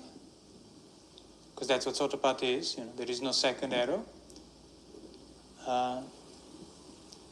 Does that mean the things, the future possibilities of things, of suffering, of discomforts experienced on account of change and so on, will you remain unmoved by that? Do you know that for sure? Do you see how now the future possibility of suffering is now not moving you? Are you now untouchable by it? Or do you think you need to wait to find out? If so, means you're already touched. Did you get that, Chanath? That's the whole suit. I don't know if you're still here, Chanath, but I thought about you when I was listening to that. So, Sotapati means, the Sotapanna or the stream enterer means that you're free from the second arrow. Meaning that there may be pain, but that pain doesn't cause you to suffer. You don't, what was that word that we had in our talk yesterday? Anybody remember? You don't stir. There's no stirring. So that pain is just pain. And it doesn't cause you to suffer. That thought is just thought. It doesn't cause you to suffer. But just because you're experiencing that now, do you think that that means that you can never experience suffering again? And if you're thinking that, you're already caught. You're already lost in the sauce, so to speak. Now, the reason that we live our lives the way that we do a lot of the times is because we're riding on the high of the way that things seem to be now. But if you stopped and were genuine for a moment, and you actually asked yourself, am I suffering? Or do I have the potential to suffer later? It would be a total contemplative shift in your way of being. Because you would probably realize, actually, yeah, there is an uncomfortableness, there is a seeking in me. There is a lack of being satisfied in me, in my motion and movement and way of identity based on me feeling kind of fine right now. And then once the idea was posited, could you suffer later? Do you think later you'll have to go through suffering? Then you say, yeah, of course, geez, so what should I do about that?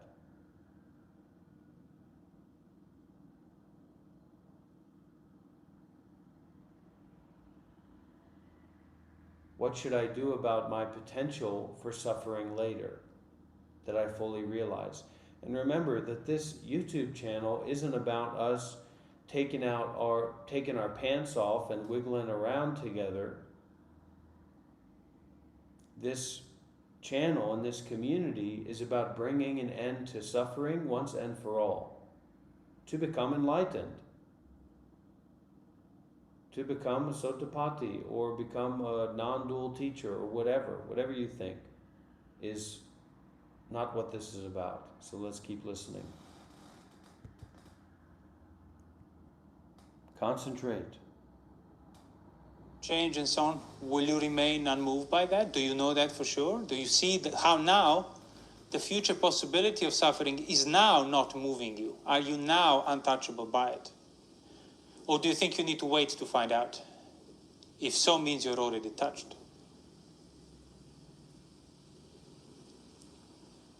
That's the whole sutta. It's like, don't be sort of re-involving yourself with what passed, and don't be getting caught up in what's to be, like in the future, and recognize that either or both are abandoned here. So he doesn't run back into the past, he doesn't go for the future. I'm abandoning what's presently arisen. And that's the point. By abandoning what's presently arisen, you are abandoning past and the future.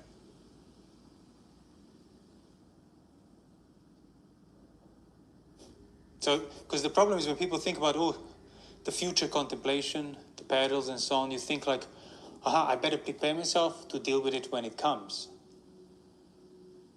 But that's not good enough.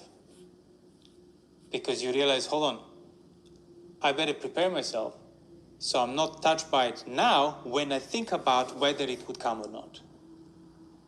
So now I know that the possibility of it coming is not touching me. And the pressure to address and resolve, but in the future when it comes, what should I do? Let me engage and clarify that. That comes out of a weakness. That comes out of being touched now. So, in a sense, it's kind of like a premise or a praxis or a centrifuge of nowness.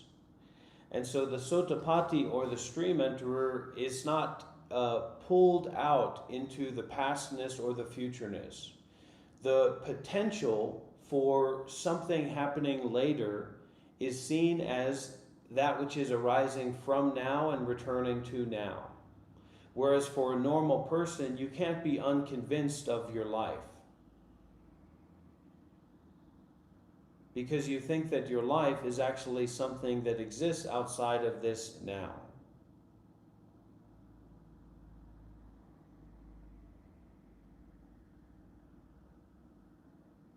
So it's like me trying to convince after, I build up a relationship with Zach, and then I try to convince him that his whole life is an illusion and that he should come over to be with Vietnam with me and build a meditation center with his skills as a construction worker. Now, the thing that Zach doesn't realize is that that potentiality, that possibility is equally real to the possibility of Zach continuing to work and live in Huntington Beach.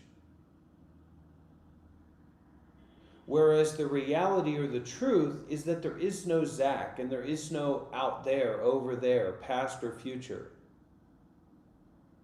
It's a zero-sum game of now.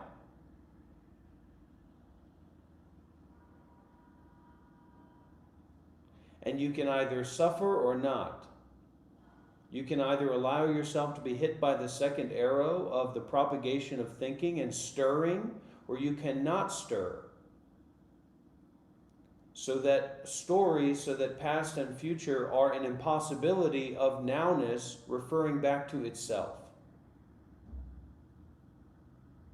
So this is the impossibility factor that increases from Sotapatti to Sakyagami to Anagami and finally Arahat. As an Arahat, nothing is possible. Literally, all the time, everything.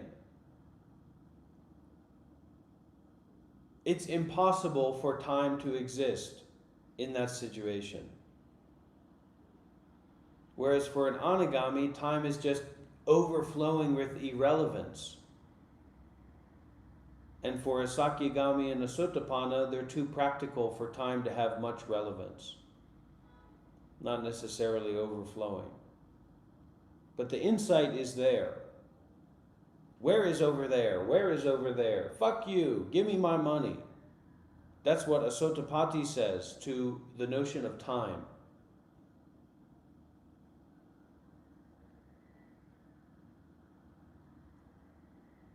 Returning to nowness, returning to nowness, returning to nowness, returning to nowness. Start with that.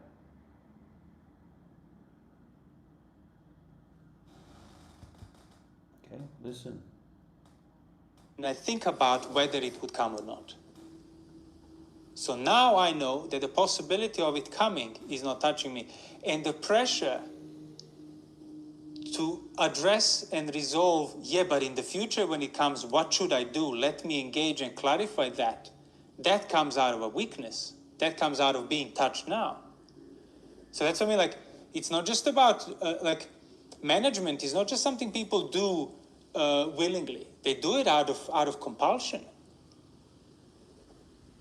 You see, I have a possibility that something could not go my way, and then it causes a degree of concern, and then I'm pressured to address it. I'm pressured to now come up with a way so that when it happens, I'll know what to do, so that I don't experience this now, which means this now, you are resisting. You're trying to avoid, you're trying to preemptively address. Now you have the other extreme, he says, no, stop thinking about it, nothing is yours anyway. And don't even bring up those perceptions.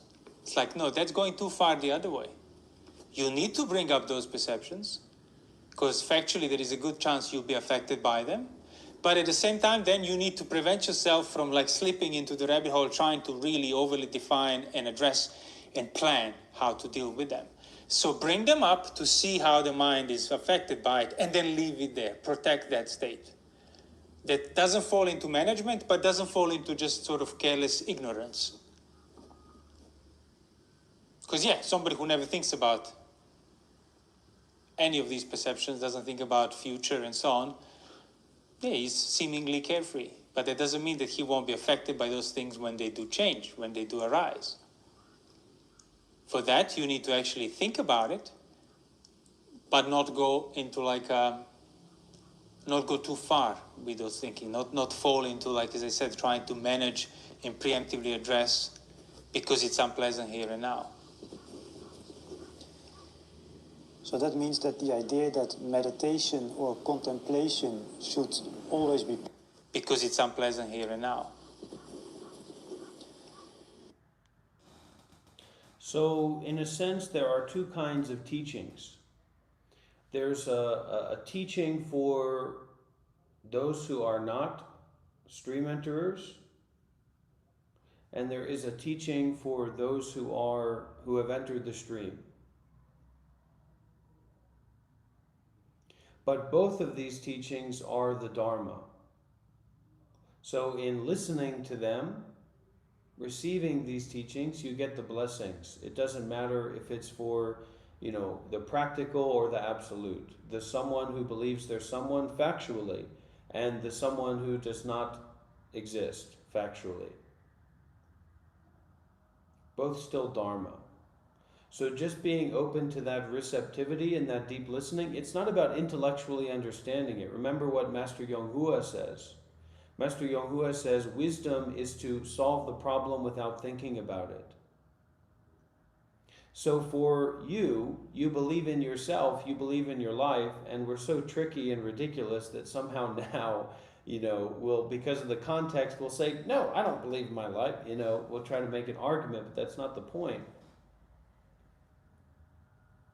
Then you factually do have a life to deal with. There is factually cause and effect in your life.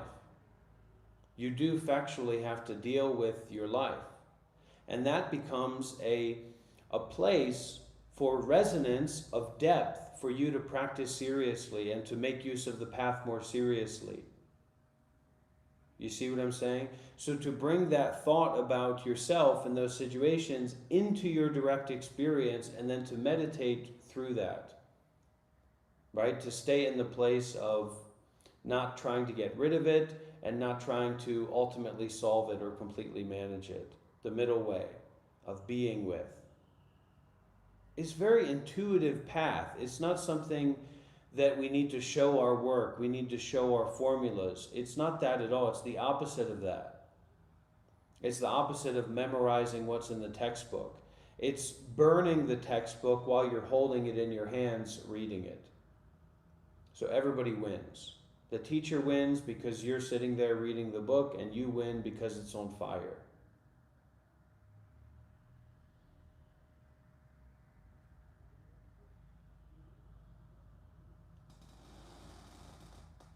And the title of this talk is Suffering is Always in the Present. So that's kind of like a direct pointer, a very light or gentle pointer about this Nibbana-esque reality, or this original truth. There's original truth, and then there's mentality and materiality, which is where all of our involvements and identifications and grasping and attachment, all that kind of stuff comes from, right? Mental formation or names, and then forms. And then all these things come out from under that. But above all of that is original truth, which is just like the samurai with his blade or her blade to your neck.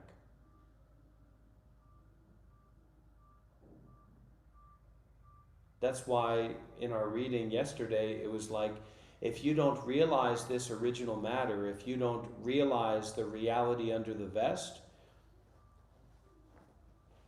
then it's an absolute disaster. Because the blade is at your neck.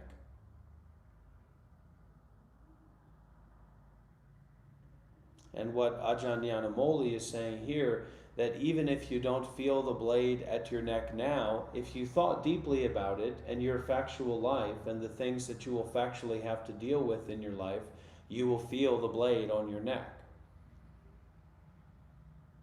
You will feel the truth of birth and death, life and death, suffering, sickness. So it's not particularly valuable for us to try to avoid that or like disassociate from that, because it's a gift to bring us to our center, where all the bliss is, where all the joy is, where all the freshness is. So that can improve whatever it is that we want to do, whether it's healing or trolling. So like I said, everybody wins when the book that you're holding is on fire. Let's continue. So that means that the idea that meditation or contemplation should always be pleasant, which is what many people might be aiming for, is going to arrest this kind of right development. Oh yeah, because then you would be avoiding basically So this is a parallel. between two very highly renowned and very deep teachers. One is Ajahn Yanamoli from Hillside Hermitage, and the other is Master Yonghua of Buddha Light International. Both giving this very clear direction: meditation is not about feeling good. Meditation is not about being with pleasantness.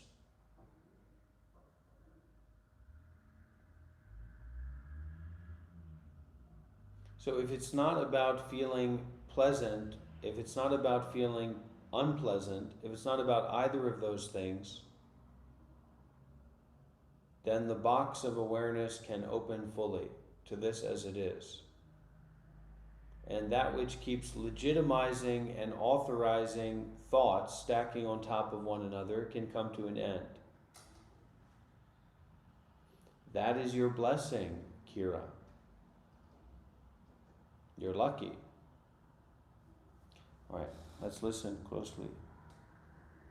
Is going. So that means that the idea that meditation or contemplation should always be pleasant, which is what many people might be aiming for, is going to arrest this kind of right development. Oh yeah, because then you would be avoiding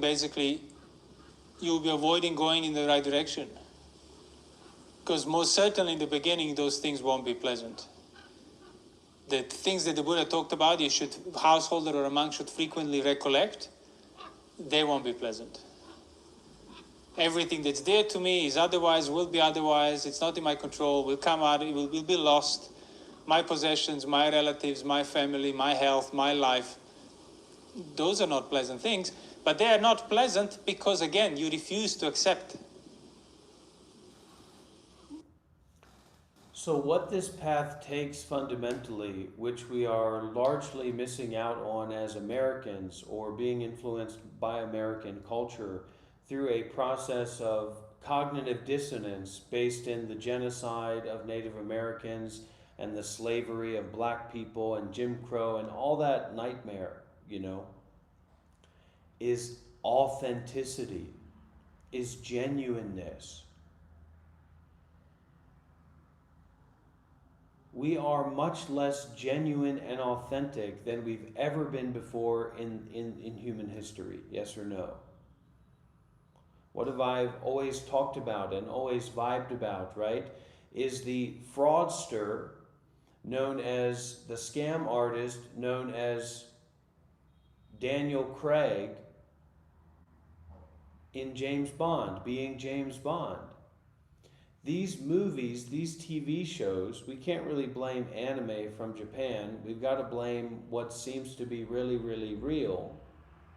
Hollywood, Daniel Craig, Ben Affleck, Donna Summers, if she did any acting in any movies, I don't know. This being so convinced of what is totally disingenuous, totally fabricated, totally produced, totally fucking bullshit as being genuine. You have to find again your heart in this matter. To think deeply, to question deeply, to look deeply, to make a shift in this choo-choo train to bullshit town. You're not going to get there by trolling. You're not going to be there get there by being conniving and misanthropic. You're not going to get there by, having some kind of weird backwards intention of trying to challenge something that's going on and asking a stupid fucking question to get your point across. It's not politics. It's not philosophy. It's you looking at your human experience and questioning as deeply as you can. What Ajahn Yanamoli was saying here is that at the beginning, meditation is likely to be very unpleasant, especially talking about contemplation, recollecting what the Buddha told us to recollect, that everything you have will be lost. Your relationships, your possessions, your health. how you feel right now, if you feel good, what have you. You will lose everything. But when we are in this constant state of cognitive disingenuousness, and consumption, this doesn't mean anything to us, even when we know that it does mean something to us. You're going to lose your PlayStation 5. You're going to lose your candy. You're going to lose your car. You're going to lose your phone. You're going to lose your internet. You're going to lose everything that you have that's valuable to you. And of course, there's that total fucking retard that says, well, just making noise. This isn't about making noise. This is about accessing the heart of wisdom within yourself.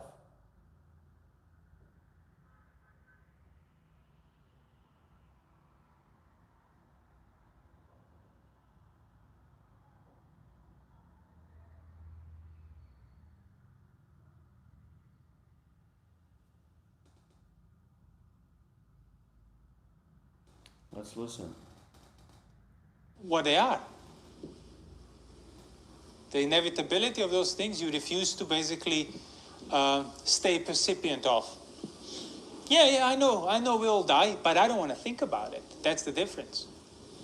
Because everybody says, yeah, I'm not afraid of that, everybody dies. I'll deal with it when it happens. It's like, well, if you're not afraid, why don't you think about it? Why are you refusing to think about it? Why does thinking about dying interfere with your enjoyment of life? It's because the enjoyment of life requires the perception of permanence, the perception of I don't want to think about dying, because if I do, all of this is spoiled for me. So that's the practice, is to think about those things. And when you catch yourself thinking too much in terms of like trying to get rid of what's presently felt through thinking through, stop thinking and let what's presently felt endure. And then when it gets too sluggish, not enough, then bring up those perceptions again. When it gets too sharp, step back a bit. But either way, you need to find that middle tune through like tightening and loosening until you can hear it on its own. Which is the tune of those right perceptions where they are neither causing distress, nor do they basically cause like complete kind of like a sensual oblivion or like poetic inspiration or something. No, they're perceived for what they are, and the mind is unmoved by it. It doesn't jump into extremes. It doesn't try to compensate through sensuality and taking it on to enjoy life even more because we are here on limited time or something. But it doesn't grieve or despair either. So it recognizes that there is nothing to compensate for because I'm not affected by it to begin with.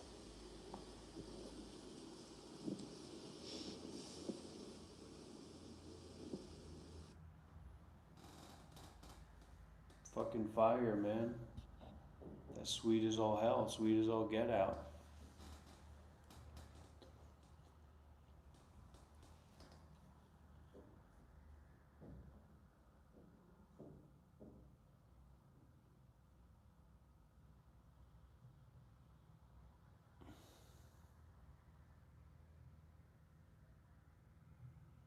Think about dying. And not just you dying, but everything that you know passing away. Everything that you have being lost.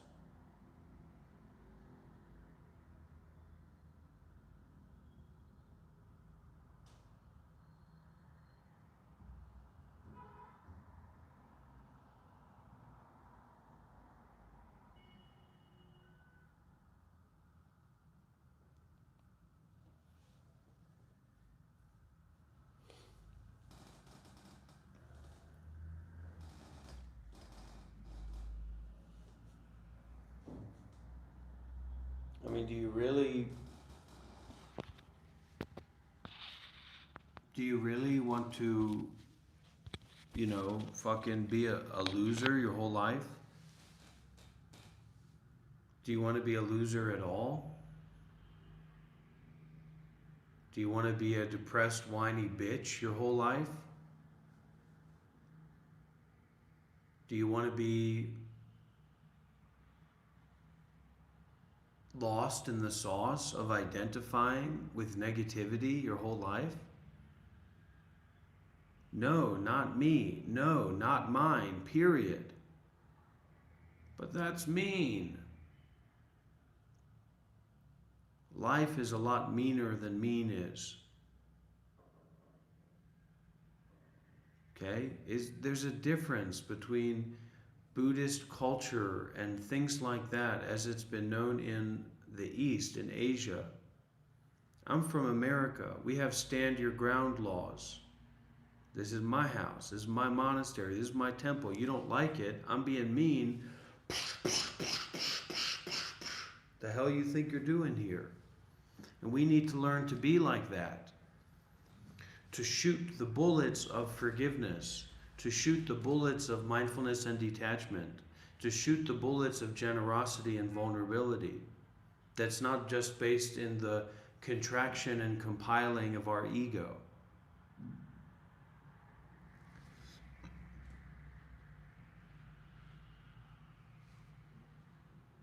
What's the intention? It doesn't matter how it appears. What's the intention behind it?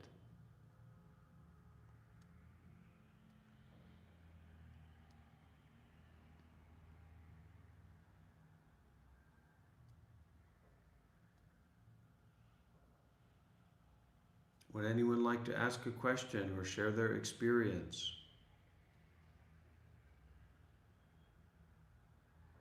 Would anyone like to call in? It's always nice to meet members of our Sangha, members of our community.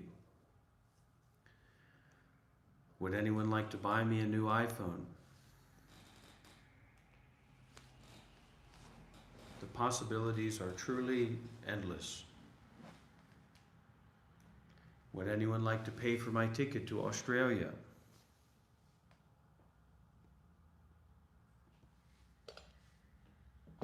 Would anyone like to come to meet me in Australia?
Kira Lynn. Try to find a 10-day Vipassana course.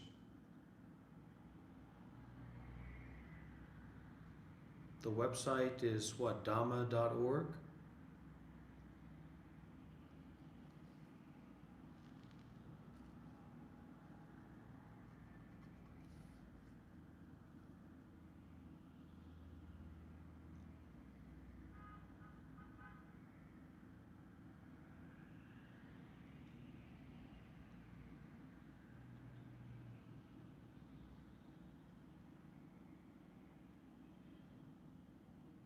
And that's a recommendation for anybody, for everybody who's a part of the Sangha, part of the community.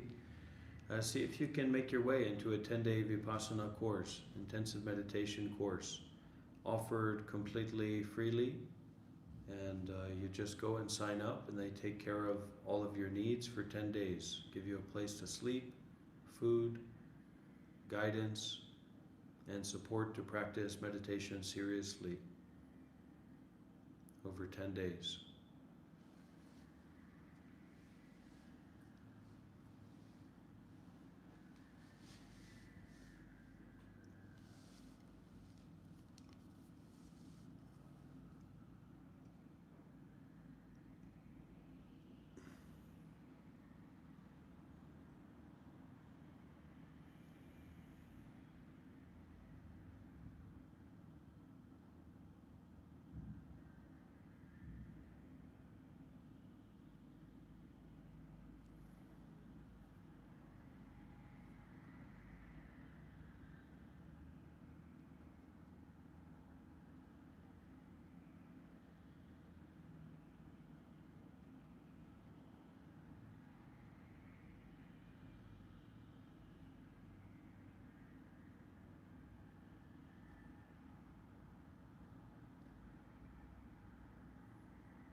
All those who fixate on apparent objects are perceiving a mirage and chasing after it.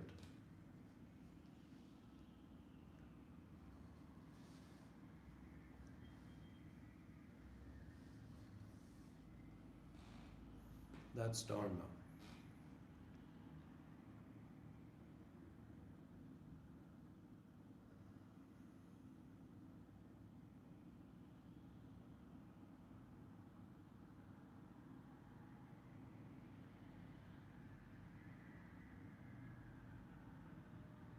Suffering is right here. You don't have to worry about over there. And if you can't face the suffering that's right here, over there will always just be more of you thinking about how to avoid suffering rather than facing it and transforming it to liberation, to peace, to freedom, to the ending of suffering.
Breathe and learn. Breathe and experience. Breathe and receive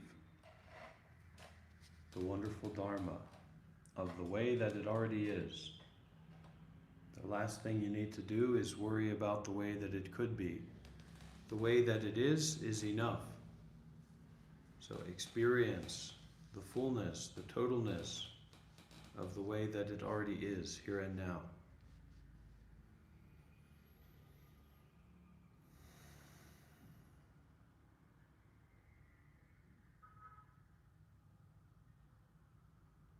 Behold the mind.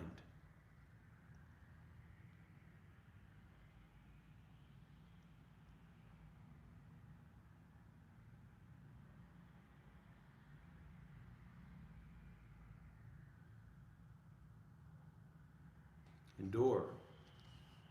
Stay awake, stay aware, stay present with what is, moment by moment, through each and every breath. This is not something for people who are not willing to take things seriously. You have to take things seriously before you can be free from things. Because you can't solve a puzzle if you don't have it in your hand. You can't end suffering if you can't hold suffering in your hand, in your direct experience. It must be faced, and it must be faced live. It must be faced in the here and now. Azirafat, Mofat, Namo Bonsutika Monifat. The Buddha is awareness. The Buddha is concerned with liberation. We're so oftentimes looking for the retreat or the teacher over there, or spirituality or meditation over there. You're not able to make use of what's in front of you, so how are you going to make use of something else?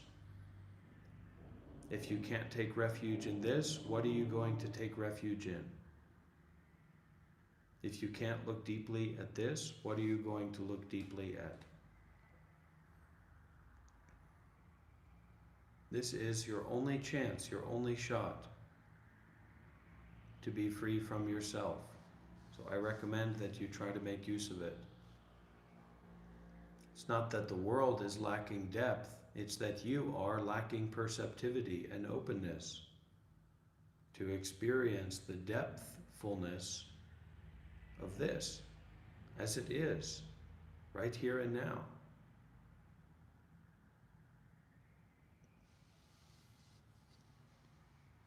You wouldn't know a saint if a saint shoved their foot up your ass. What you know is your own ignorance and attachment, your own suffering.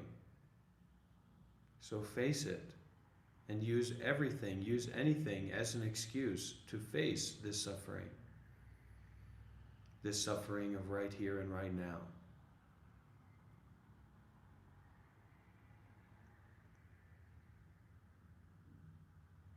It's time to end the discombobulation and the disassociation.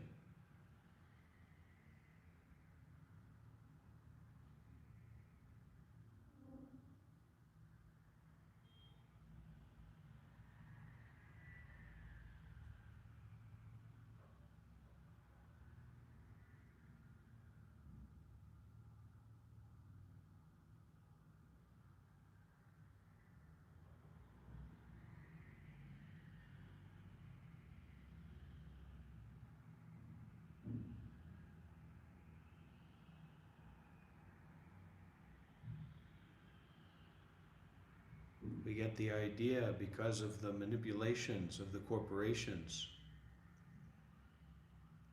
Oh, if I get the new iPhone, that's really going to be a big change in my life. My life is going to be better. It's not going to do anything. The same with getting a new house or a new car.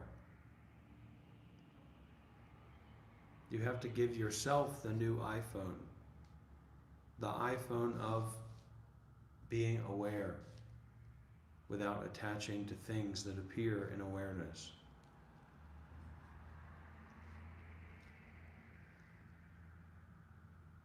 Don't obfuscate the clarity of what is already here. Shine. shine out.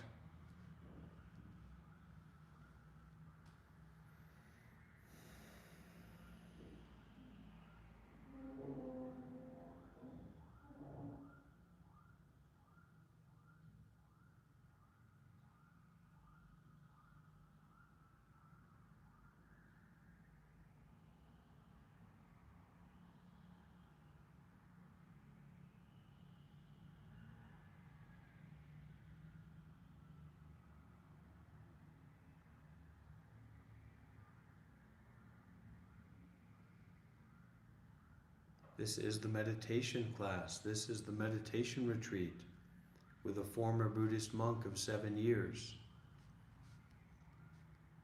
Right now. If you can't make use of this, if you can't connect with this, if you can't be clear-minded about this, if you can't step up to the plate here and now to challenge, to receive, then when are you ever going to do it? This is your chance to stop thinking. This is your chance to learn about real Buddhism, real meditation, to stop pretending to know about things that you don't have any experience with, such as every single thing moment by moment that is new and fresh. Everything that exists in nowness has never existed before. That's why it's not a thing. Nothing is a thing. It's unprecedented. Every moment is unprecedented. Every second is unprecedented.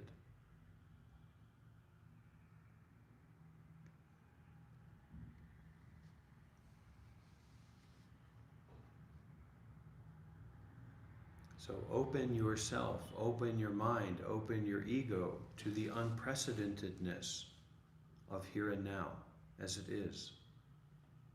Not getting lost in appearances or shallow concepts and beliefs. That's not going to do us any good. We're fixated on finding something performative, something that entertains us, something that pulls us in. That's the problem. That's what we have to go beyond.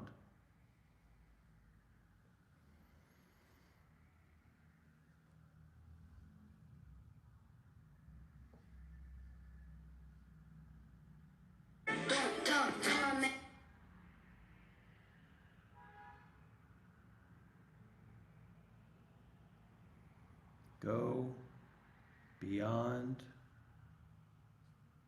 thoughts.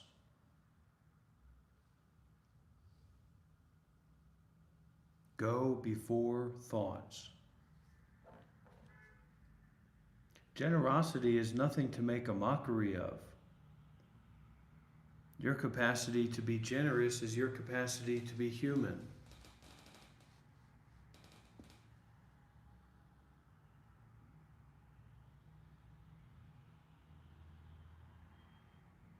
Do you know how many people are starving and dying? Yeah, PayPal is better if you want to make a donation.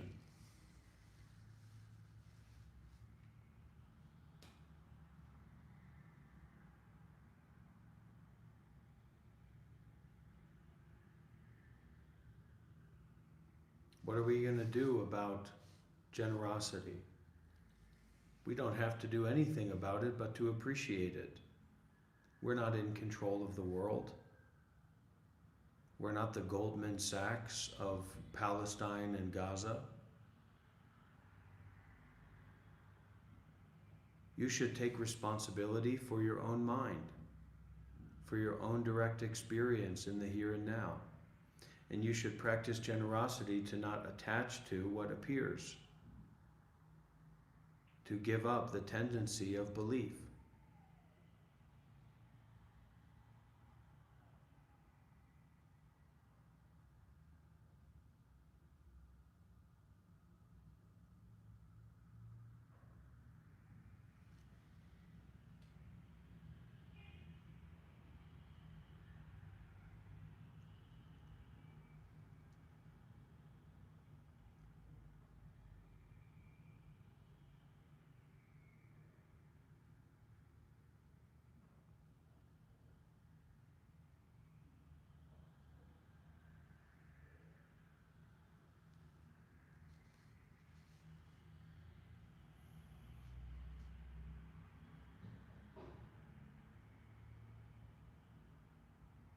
Instead of making up stories about people and places and situations, make up a story about how important it is for you to meditate now.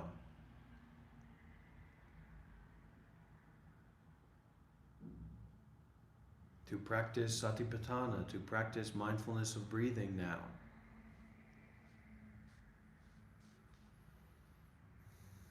Motivate yourself. And one of the best motivators is suffering. If you can be deeply aware of your suffering, then you have all the motivation that you need to face it, to be with it, to experience it directly. That's the only way you're ever going to be able to solve it or work on it.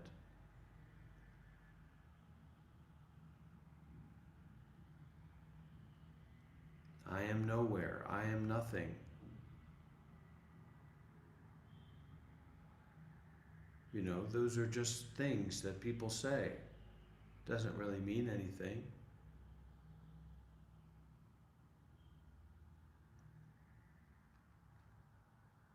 Just settle.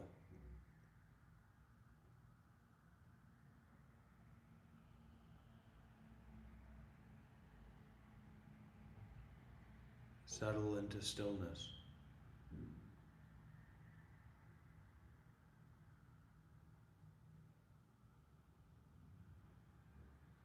Most of the time, we are in positions where we're either falling asleep or too lazy, too much sinking into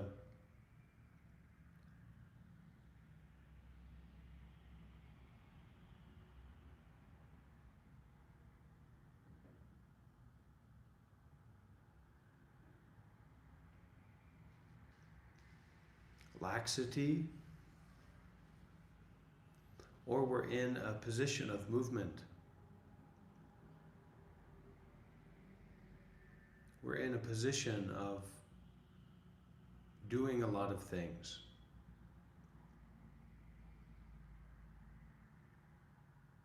That's why our meditation position is very important and very vital.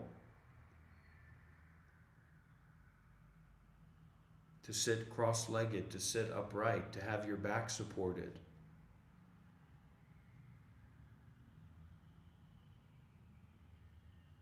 May this donation bring a wave of donations. May this $50 donation bring a wave of donations. May this $50 donation bring a wave of donations. You're not going to get very good at meditation like that, laying down. Laying down meditation is just like a way for you to rest, to do like a deep relaxation. But in a situation like this, you want to sit upright. So sit cross-legged, and you can sit, having your back supported is fine. You just want to make sure that your head is upright.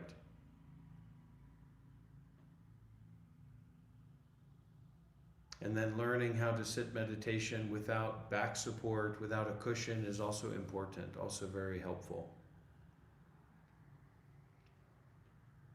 And when you know how to sit meditation without back support, to just sit upright, then becomes more reasonable to meditate laying down. To meditate laying down is very, very advanced. Very, very few people can meditate deeply laying down because you will fall asleep. And you'll miss out on the insights that come along when wakefulness is combined with very deep relaxation. So that's why we don't meditate laying down. Better to try to meditate while walking than to try to meditate formally, focus formally when laying down.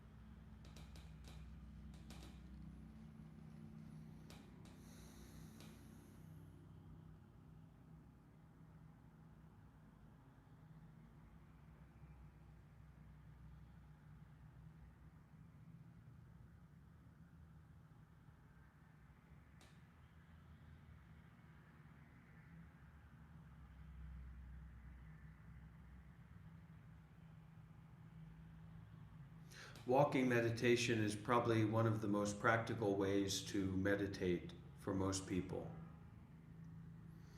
And we also have to accept and digest that most people are not going to have any real success in meditation or spirituality. Most people are not going to develop wisdom.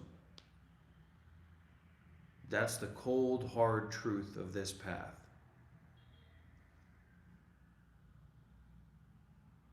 So don't get your expectations high about other people. Don't expect to get something that you're not owed. If you want to get the fruit of enlightenment, the fruit of wisdom, you better be ready to work for it. You better be ready to work hard. Otherwise, you will stay for your whole life in fake spirituality, interpreting dreams, trying to be a holistic art coach, being a troll, or just being impractical in your ways of being a pest, being a sycophant, being a dummy. Nobody deserves to be a dummy, but most people will live their lives as dummies. In any ways, most people they're interested in spirituality, but they're not interested in self-sacrifice, which means that they're not interested in real spirituality. To be interested in real spirituality, you have to be interested in the ending of your life, the ending of your success,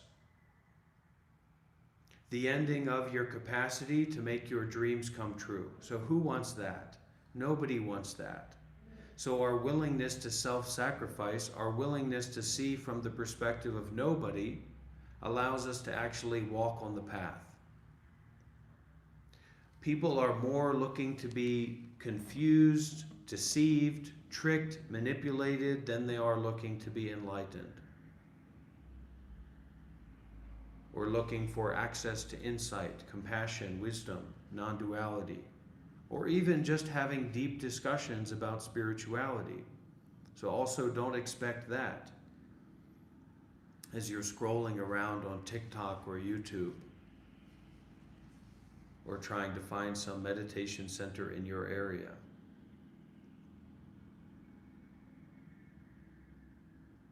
We have to exercise our generosity for people to take us seriously in this world of mass consumption and the advertising algorithm AI machine. Your generosity is what sets you apart from yourself. Oh my gosh, these trolls coming in. Trolls, be gone. You are not welcome here.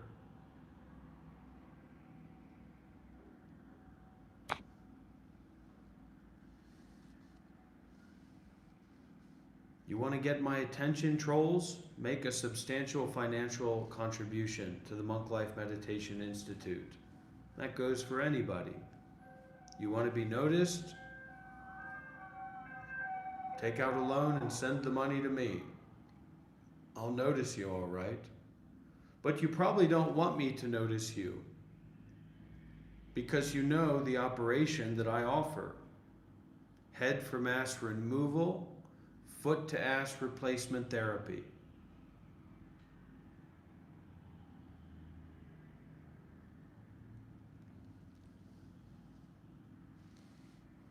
Yes, Filmako, what can I do for you? What's your question? We play it up, we ham it up a little bit. We have a character piece, right? I'm like Mel Gibson in Braveheart with my long, beautiful red hair. But there's also a sincerity here, and there's a willingness to serve. There's a willingness to be served. I'm willing to accept blame and shame, just like I'm willing to accept praise and support. But you're not going to half-ass it. Just like somebody coming in here every other day and saying, hey, I love this stuff, I love this stuff. Where's my money? You love this stuff. You think my time is cheap? You think my time is a joke? Where's my money?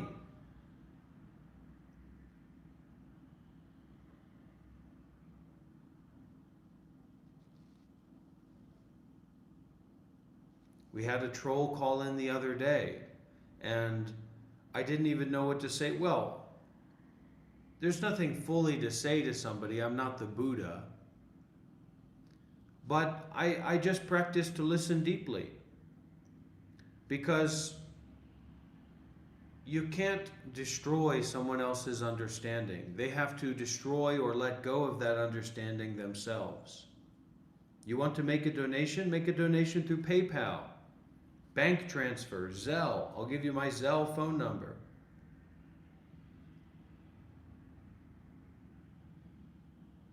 Nothing in life is for free. I'm at the edge of my rope here. Send me a bunch of money. That's called Zen. And if it's not, may I burn in hell for all eternity.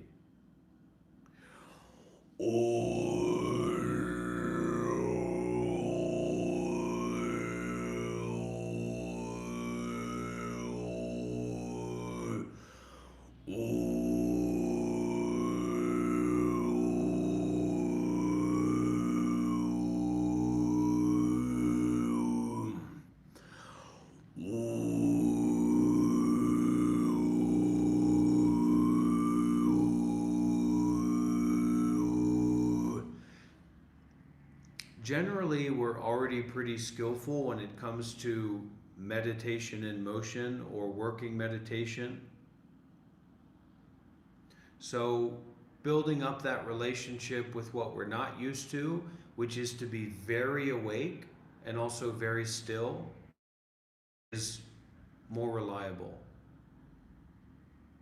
If you're doing a lot, that means you have time to do more, ironically. So you try. You can also, Zachary, you can listen to the Dharma talks, or you can listen to the guided meditation as you're going to sleep. Wick, Maine, we're talking to our spectators. We're not talking to our practitioners, okay? Remember, access to insight. The highest donation, the best donation, is your sincere and serious practice. For you, it's about you. It's not about me or our relationship. Not about what I want or what I need. It's about what you can make use of out of this.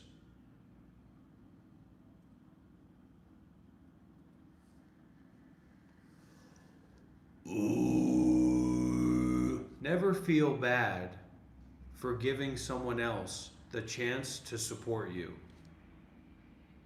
Is that clear? Never feel bad for giving someone else the chance for someone to support you without any expectation. Don't try to be detached from that. Go penetrate into it. If you can't drop it, pick it up, go into it. All right? I'm very honored and grateful and blessed to have a chance to support the people here.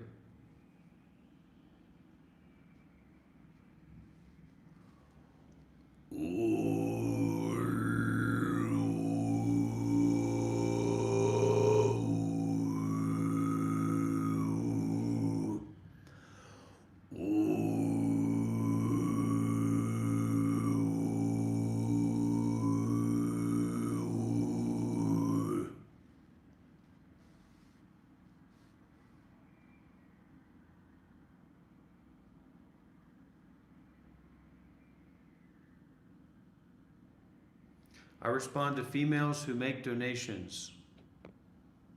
Otherwise, no.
And then we get a comment from someone like Esoteric Eric, who says, that's a crazy statement, ... unfollowed. And that is Esoteric Eric's donation, being a retard. So we celebrate your donation, Esoteric Eric, because this is one of the things about making donations that I'm trying to root out for some people.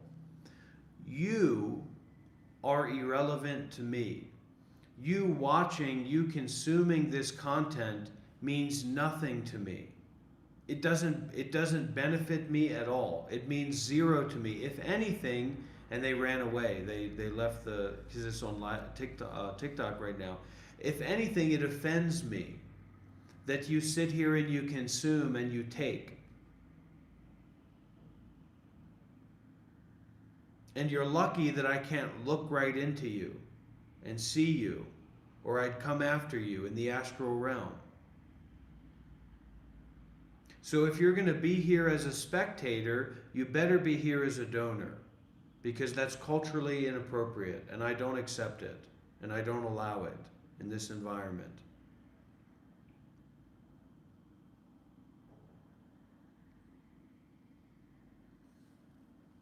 So, anyways, it's not something that we can really put into a box or fully understand or fully comprehend.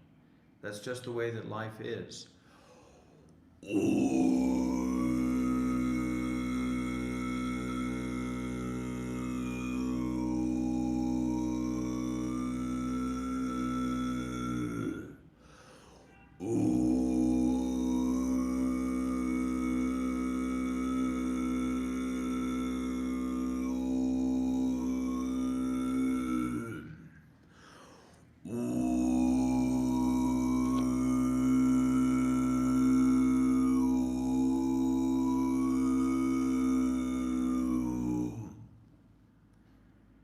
You see what I'm saying?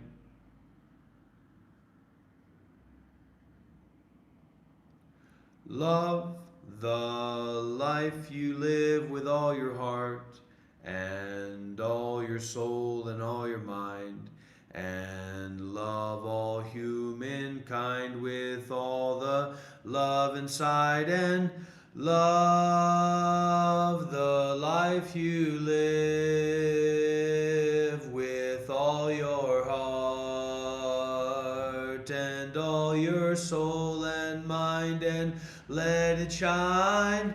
We've got all our lives to live. We've got all our love to give. We've got all our guns to put down in the ocean shore.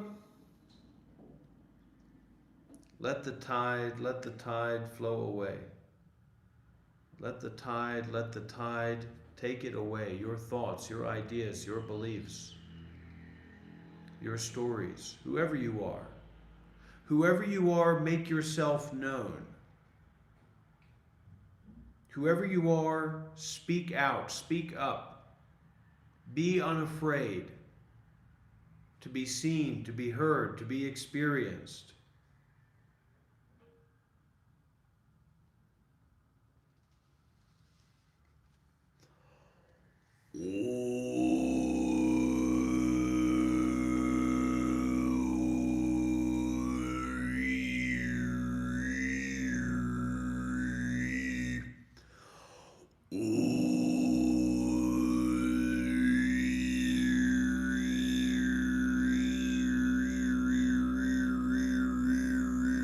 Listen,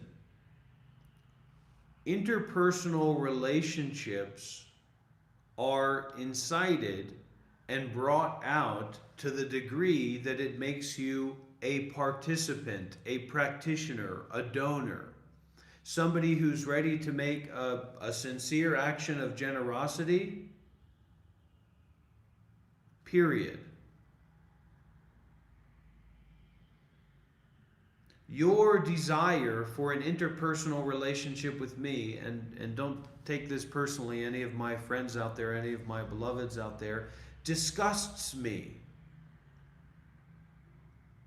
It's like saying that you're going to bring me a coffee in the morning and then you shit in a strainer and you mix it up, and all the while you think that you're actually making coffee. You don't know that you're actually shitting in a coffee strainer and serving that to me. You think that you're making coffee, right? So you don't get out on top of this in any way. And you serve that to me and I'm vomitous, I'm disgusted. And out of my generosity, I accept that and then I throw it out the window. And I pity you, and I hold this pitifulness towards you in my heart and mind. They don't call me the apostapa for nothing. All right? And what that means is that I am here to be a symbol, like All Might. All Might isn't your girlfriend. All Might isn't your boyfriend. All Might isn't your little party boyfriend. All Might isn't your pet.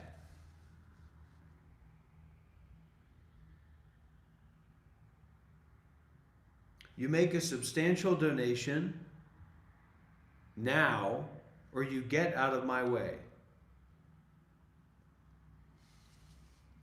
And what does that mean? Well, maybe it means we sing a song together in the here and now.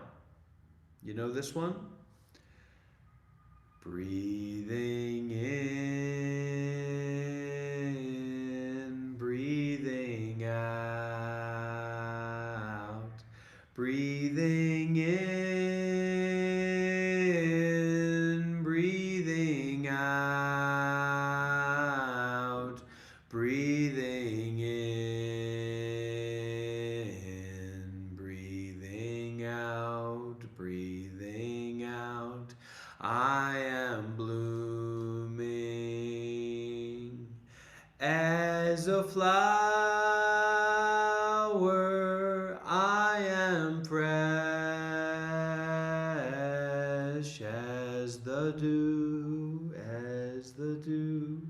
I am solid as a mountain. I am firm as the earth, as the earth. Wiki Main, that means that we are friends. There's contradictions in this. There's secrets in this. Everybody thinks that it's fucking retardville, that this is retardville o'clock on TikTok, and we're gonna throw roses and give gifts and fucking be retarded. There are secrets in these teachings.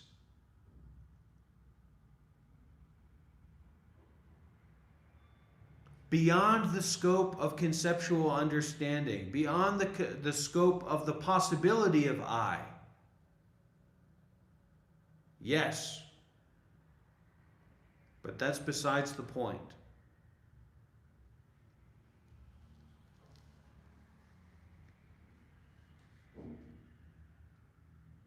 That's why we don't come together and think about things. We come here to practice seriously, without limits. Oh, looks like we have somebody coming up to ask a question. Or not.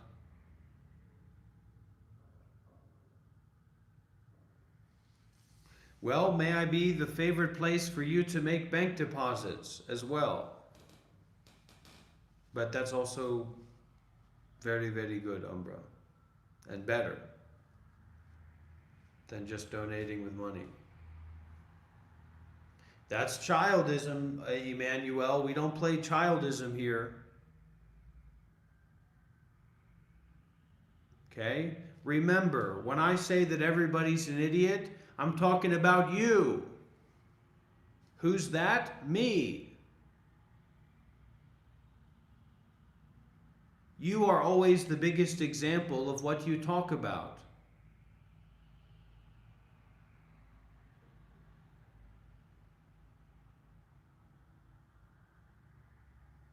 You are both the victim and the abuser of your own story. You are both the antagonist and the protagonist in your own mind.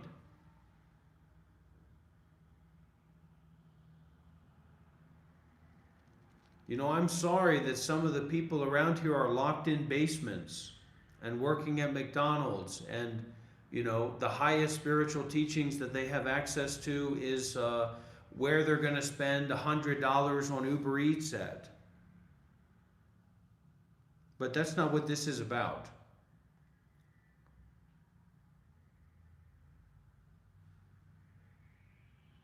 This is about leveraging social media to build spiritual community for the few and the proud and the few. This is a more exclusive community than the Marine Corps. This is a more exclusive community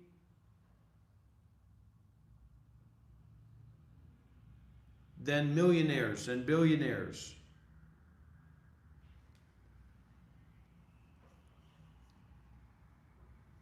You don't know about things that you don't know about. That's the great suffering of the human mind, isn't it? Deep underwater.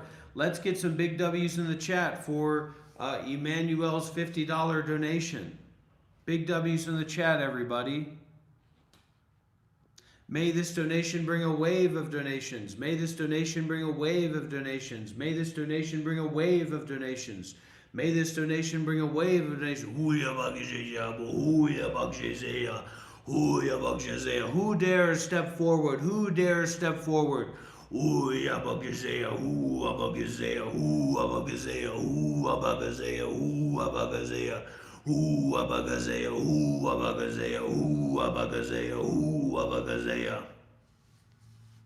Somebody asked me how I learned to do that. I just started screaming and yelling at the Mongolian graveyard, and I learned how to throat sing. It doesn't sound that impressive to me, but I hope that it impresses everybody else here. Ooh. Ow.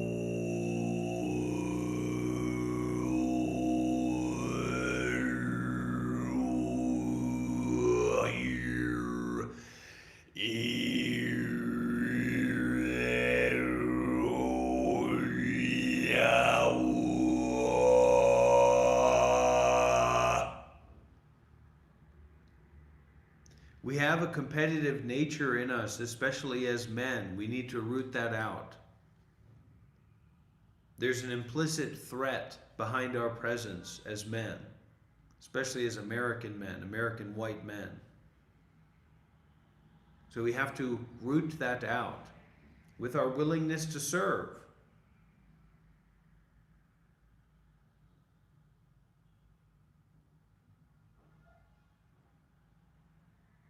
And idealism just doesn't fit into this equation.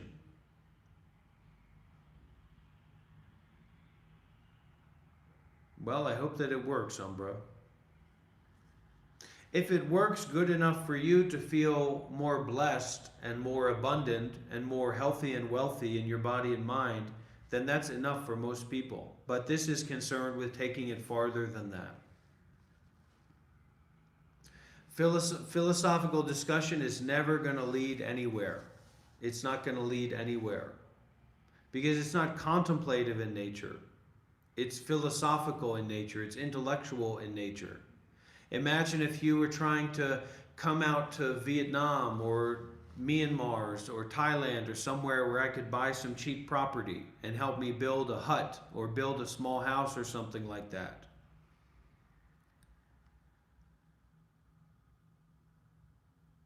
Sounds like a good idea to me, to meeting my desires, to getting what I want.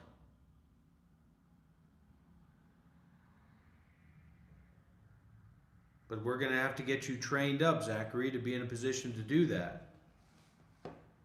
Spiritually, not philosophically. And spiritually is a dumb word. But what it means is contemplative, practical engagement in non-thinking. Wisdom and compassion. And if you have that leaning towards philosophy, Zachary, I can recommend you some books on the Buddhism. to look into. We've got one text.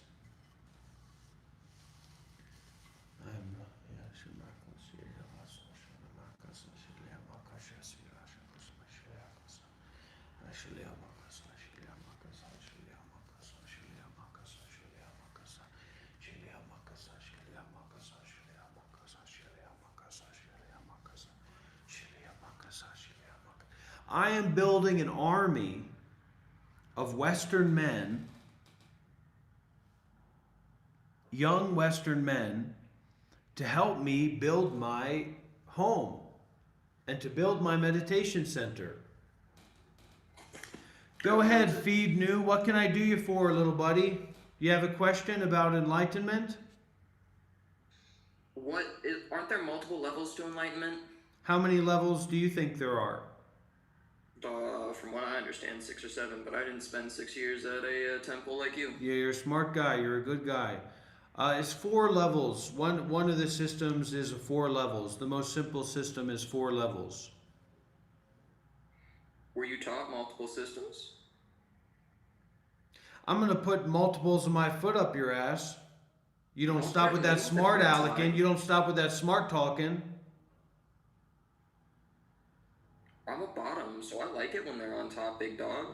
Now we get the real man coming out and expressing himself, huh? The real true you. Shoddy, take that wig off for me. You're a little smart aleck, huh? I got a smart foot and it's going to go up the alleyway of your ass. Get the hell out of Is it here, you washed? punk. Just I don't know another if it's just clean or another not. disingenuous punk. See? You can't. How could you talk to that guy like that? How could you say that? He really wanted to learn. He's a fucking freak.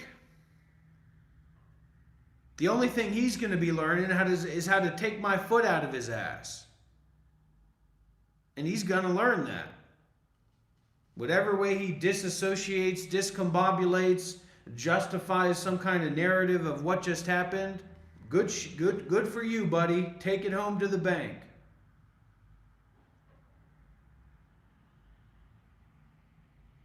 California's impossible. You know how expensive property. Anyways, we're just getting into funniness there, but my teacher is opening up more centers in California, so might be there at a certain point. Where are my donors? Where are my supporters? The only people that are calling in are sycophants. Let's invite some real people to come in here, okay? Please, friends, consider to come up and share. And let's hear from some of the members of our community, all right? Maybe we can get into your pocketbooks, get into your wallets a little bit here. Come on up, Chris. Come on up, Beth. See, the fact of the matter is that a lot of these are just mindless scrollers. They don't have anything to say.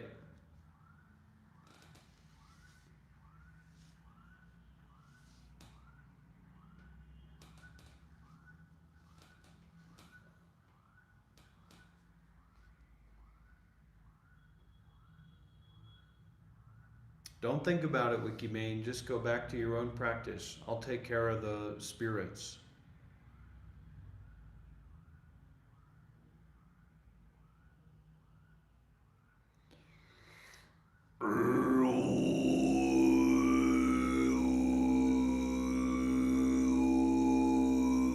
What a lot of people don't know is that Buddhism is the most refined system of philosophy in human history by far.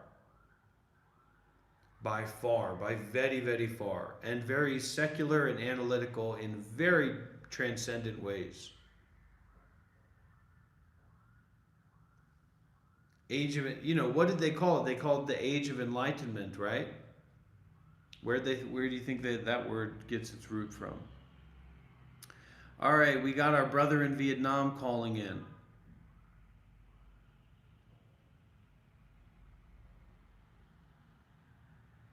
And please, if you are an app developer,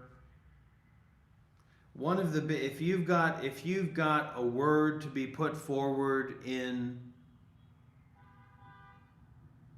modern technology, what we don't need some kind of baseless, mindless algorithm about views and clicks and listens. We need an algorithm that says you're live on the platform, you're looking to watch, and this person is live on the platform and is looking to share, and there's mutual interest there. I demand to YouTube, I send this to YouTube, somebody, I demand that the algorithm is shifted so that these live streams are prioritarily transmitted and shared out with people who are interested in Buddhism, meditation, spirituality, non-duality, etc. Is that understood?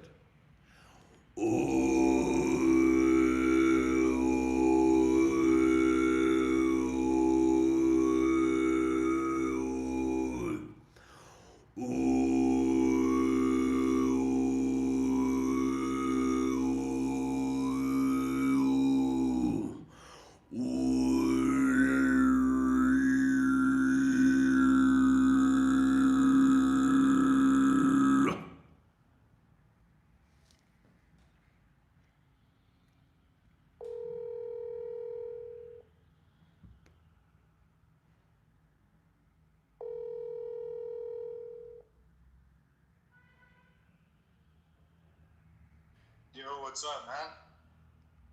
What's going on, Dollar Store Serge Tonkin? What the fuck? What does that mean? Do you not know Serge Tonkin? No, I don't, man. The lead singer from System of a Down? Ah, okay. Is that who I remind you of? What can I do for you today, sir? What can I do for you today, Stevie? Nothing, man. I was just, I guess I walked to this, like, I got 6 of my friends. They just moved from India. They're at my place right now. But I walked to this tunnel alone. It's a big-ass tunnel nearby. But I just wanted to ask, what's a good way to, I guess, detach mindfully from power and stuff? Follow Like, the with 5 your precepts. wisdom. Follow the 5 precepts. Why do you drink beer? You drink beer because you think it's going to make you powerful. It's going to get you loose and power and feeling good. Right? Why do we kill? Why do we kill? Why are we so light about not respecting life and not respecting what appears and what presents itself and holding it reverently? Because it makes us feel powerful to kill bugs. Why are we so loose with our speech? Because it makes us feel that we're in control. Okay, why do we fuck around with sexual energy in all kinds of different ways? Because it makes us feel powerful. So the 5 precepts are very important. These commitments that we make to renunciation and to mindfulness is essential. It's really important. You got to come back to the basics, man. You got to establish yourself in that, and you got to cultivate more surrender and reverence. It makes everything in life more precious and more practical. Surrender to what? The way that it is right now. Oh, surrender to the now. Word. No, you can't surrender to the now. But you can surrender to the way that it is. And if you can't surrender to the way that it is, you're always perpetuating your habit energy into making it a different way. Until you can accept the way that it is, practically now, whatever that means for you, that's totally on you, then you can't build on that. So it's not going to be now for you, it's going to be a factual idea of your life and what's going on and whatever. So you need to surrender to that directness of what's practically going on right now. And then you can build on that. Then you can reliably communicate about it.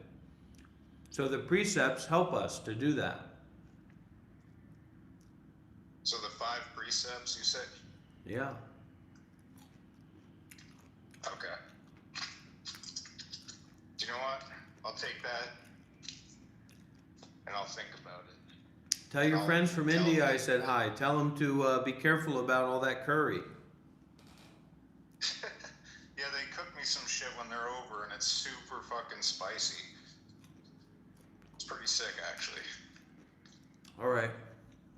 Take care, brother. Yeah, you too. See ya. This guy's supposed to send me a bunch of Bitcoin. You never get it. Don't trust this guy. I got his message here. Maybe it was a different guy. I don't know. I can't keep up track with all these people. Who the hell's this? Bob, how are you, sir? Who is this? It's the same. You should know it. It should pop up on your WhatsApp, man. It's Darren. All right. How are you, man? The only time that I answer the question of how am I is when someone is a major donor. Yeah, I'm a donor, man. I'm talking about cash, brother. I'm talking about moolah. I'm talking about money. I'm talking about something I can put to work for me. Yeah, I've been giving you a little bit here and there, but we're gonna on the 1st of November we're gonna give you a more sizable donation. That's what I like to hear. That's what I've been waiting for. Yeah, well, don't wait for it. Just realize it's already happened. We're just waiting for time to pass. But I want to tell you something real quick, Dr. Rob. Go ahead.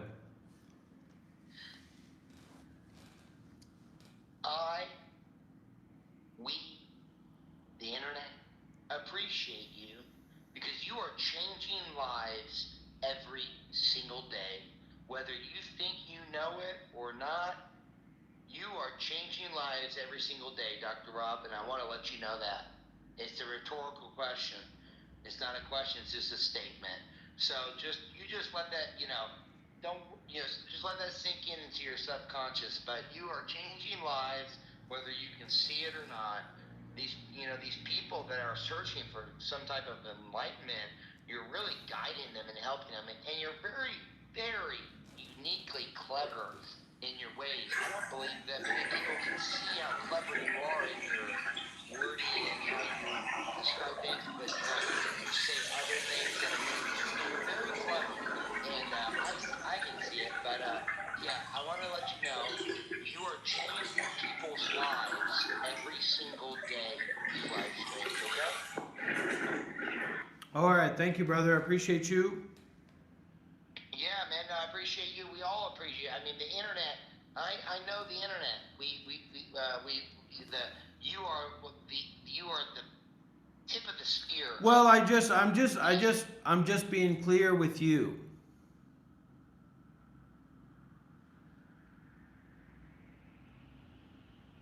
Clear? How so?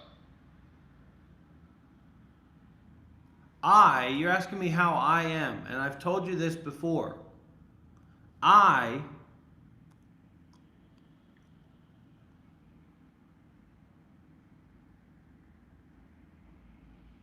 listening.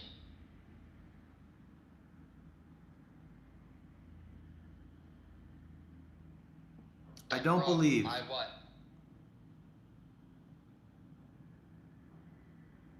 You don't believe? Say that again. I don't believe in you. Well, that's okay. That's okay because through time, actions, and through the span of time, you will believe, brother. I sent you a cool documentary that is everything you preach about inner and outer world. I hope that you watch that when you're bored. But mark my words now. After November 1st, November 1, if you don't see a somewhat sizable donation, guess what? You don't have to talk to me again. Good to go? That's okay. No, that's not what I asked you if it was okay or not. I said, after November 1... Well, brother, what I'm trying to tell you, what I'm trying to relay to you is that I don't have to do anything. Absolutely not. You don't have to do it. It's Dr. Rob, you're already... Listen, Dr. Rob, you're already doing everything, man. You are the tip of the spear of the internet. And I know about the internet.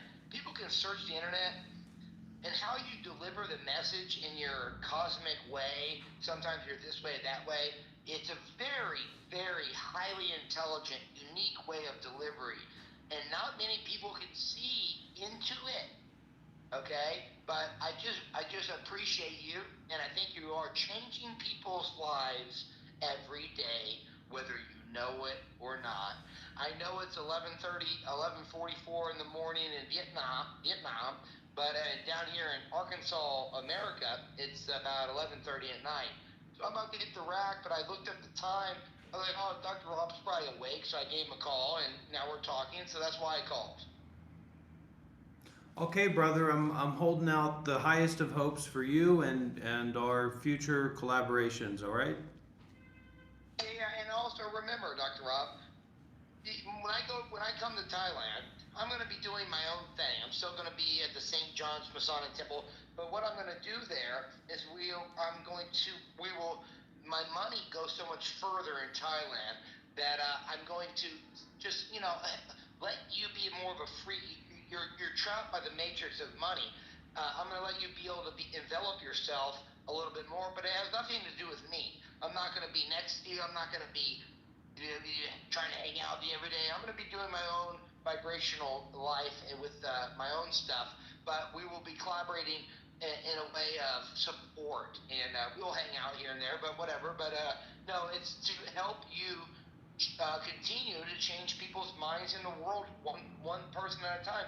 I don't think you realize how many people you really are changing people's lives every day. You really are, man.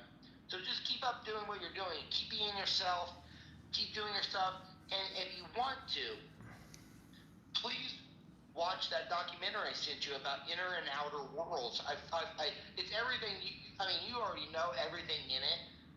You deeply know it into your soul. You practiced it for 7 years as an actual monk, but it's about the Dharma. It's about the primordial Om. It's about the Akasha. Just watch it when you're bored, and how it's presented in that documentary. It's really lovely. It's a 3-part documentary. It's 2 hours, but just watch it when you're bored. Okay? I sent it to you on WhatsApp. All right, brother.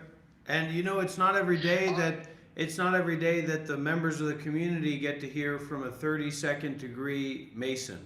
So we're also appreciating what you're sharing.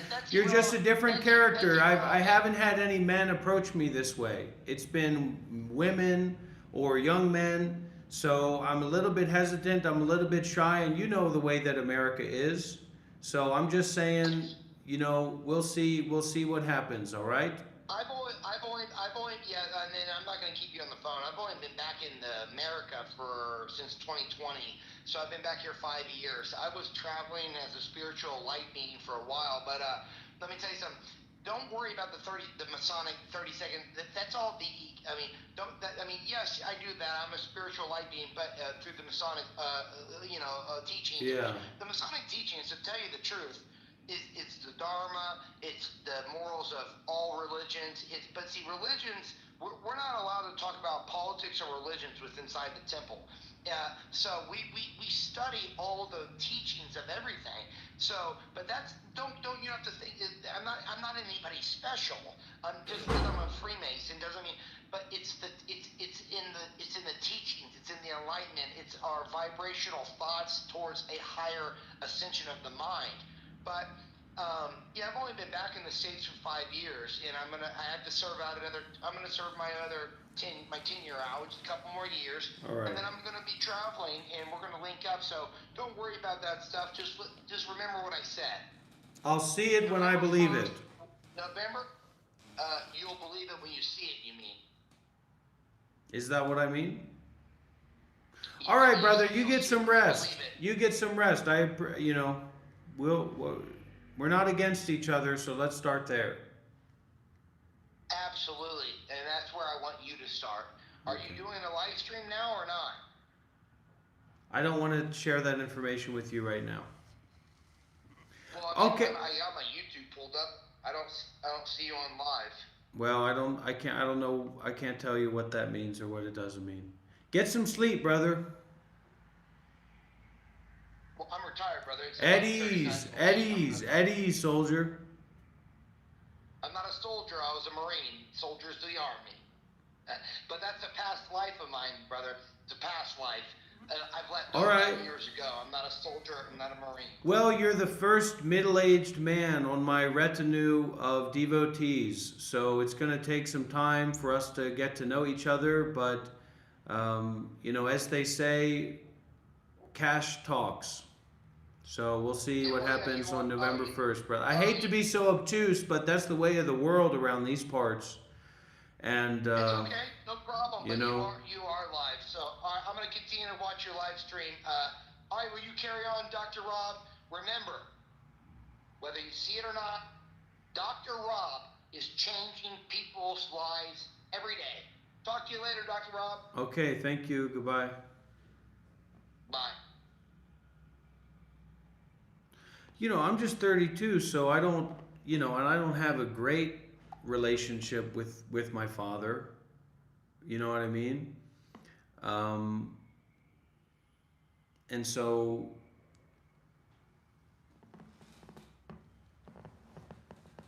I've been in these situations before. I think from the outsider's point of view, it can seem kind of weird, like, why aren't you just going along with this person and saying, hey, let's work together and let's support each other? Because what happens is you get into these situations with these men and their ego is just blasting out into the environment, and you're there and you're trying to do them a favor, and they think they're doing you a favor, and you're doing them like this big favor, and they're doing you this very small favor, and yet it's all mixed up and it's all confused, and you have to sit there and kind of bear with their ego. So I might be a saint, but I'm not that much of a saint. I disconnect. I pull the plug. I say, this is not, what I'm trying to get involved with. I'm not talking about this guy specifically, but so when you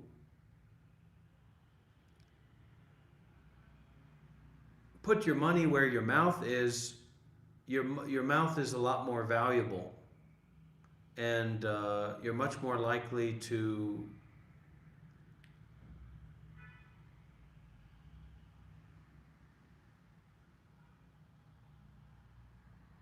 get back a return on your investment. So I don't have any problems personally with the guy. I'm just saying, look, fuck you, pay me, or get out of my way. And I think that's reasonable.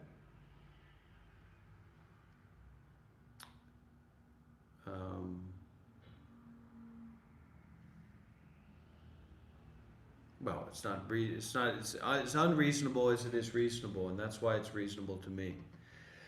So look, everybody.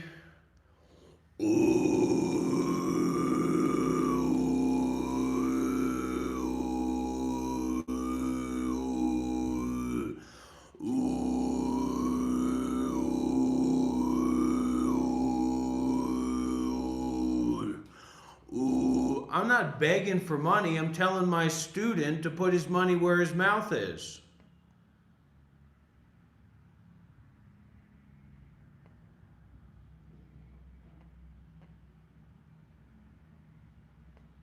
Or I, as a persona, am not going to really trust this person very much because I can't determine what timing they're on because I'm not involved with that. I'm not connected with that. And I see myself as a very vulnerable and sensitive-hearted person that puts themselves out there a lot.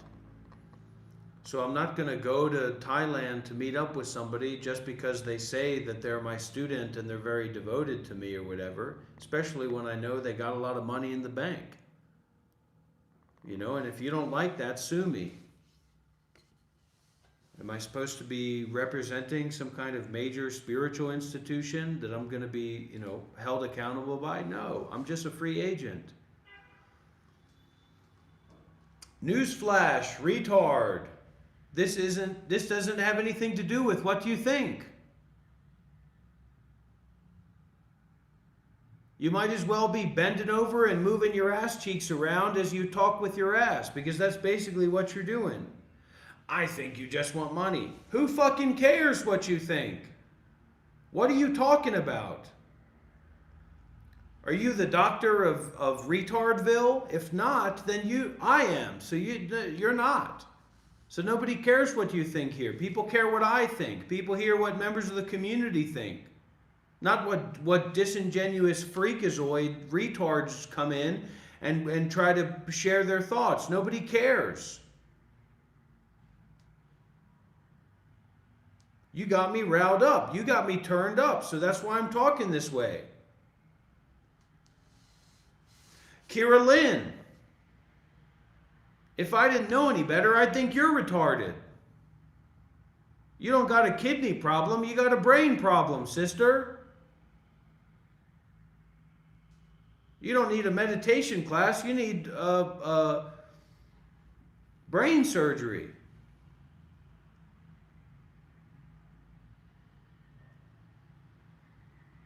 Okay?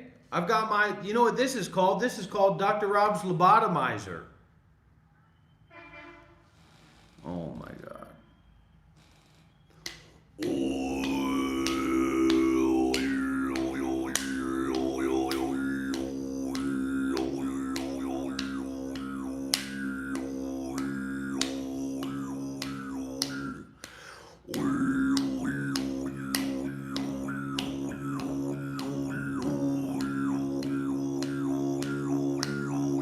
I'm like a woman. I'm vulnerable. I'm sensitive. I'm plastique. Okay? I'm an open door. I'm an open window. I can't tell what this person is about. I just know that they're trained, they're armed.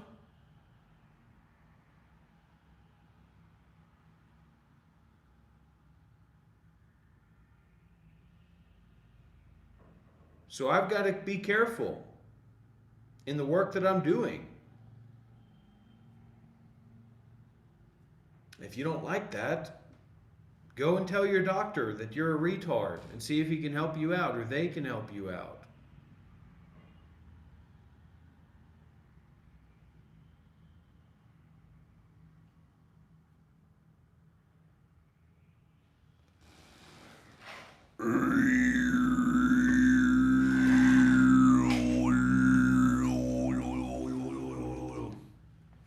How can money buy your time? Why do you work for a job, man? Quit your job.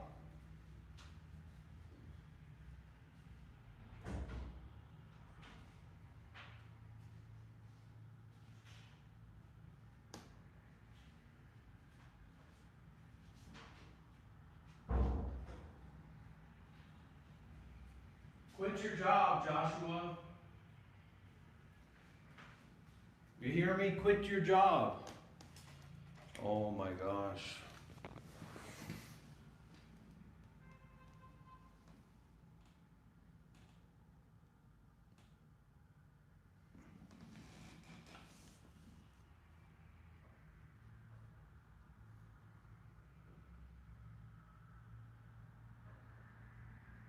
Listen, this is not going to become some kind of hookup hour.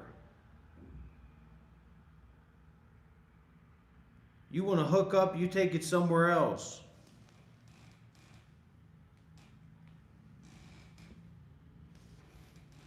That I'm doing. In the work that I'm doing.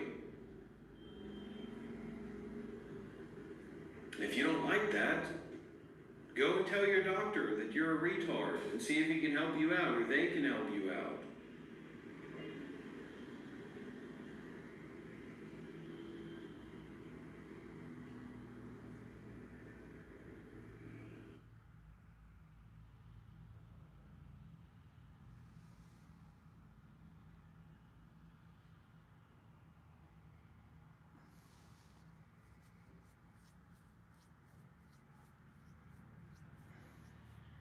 What the hell's going on in here?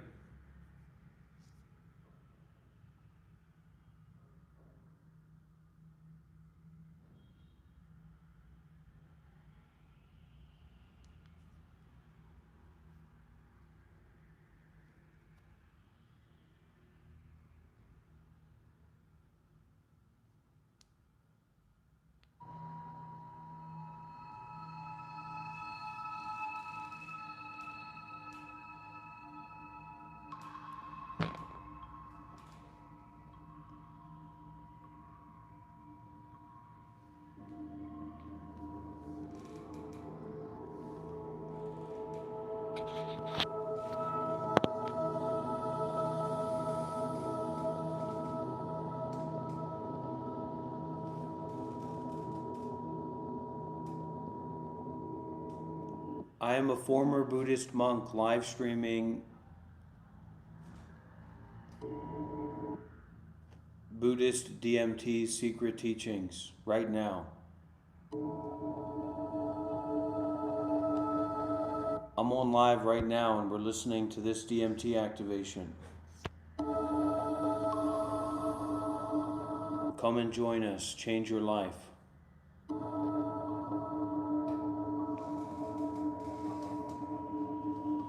I pray my foot finds your ass, Joshua.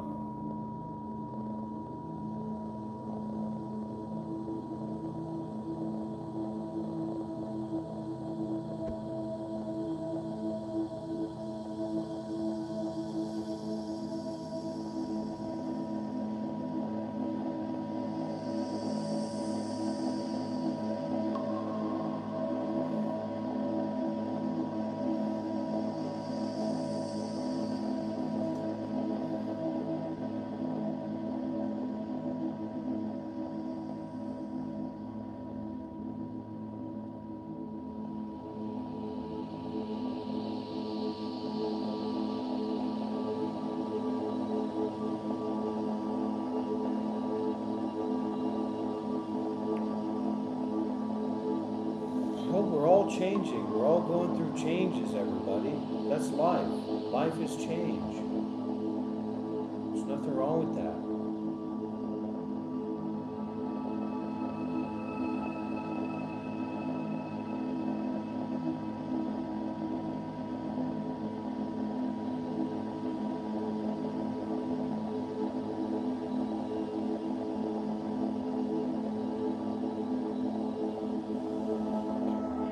Level up.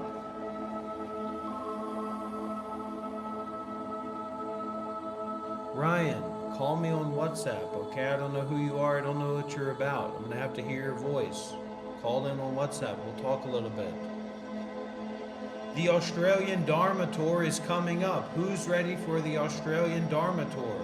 Who's down for Billabong, down under kangaroos, learning about DMT activation with Dr. Rob from the Monk Life Meditation Institute? I'm going to go and plant my flag in Australia.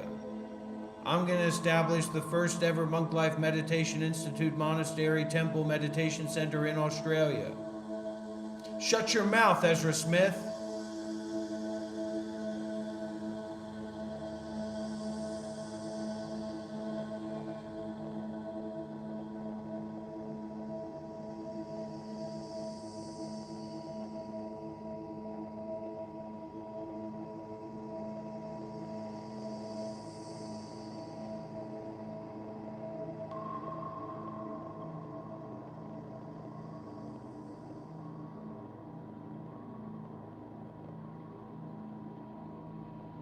We've officially received over $60 in donations today during our live stream.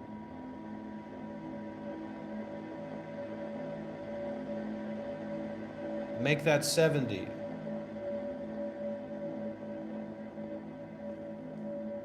Because Darren sent a $10 bill. Was it wrinkled, Darren, or was it pristine?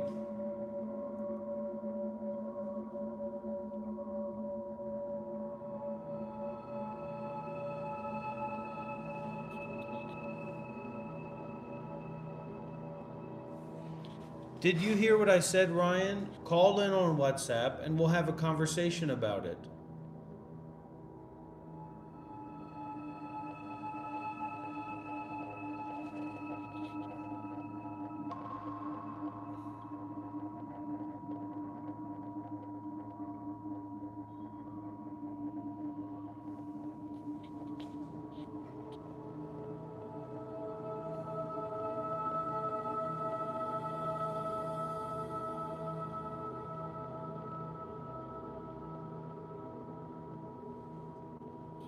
Government.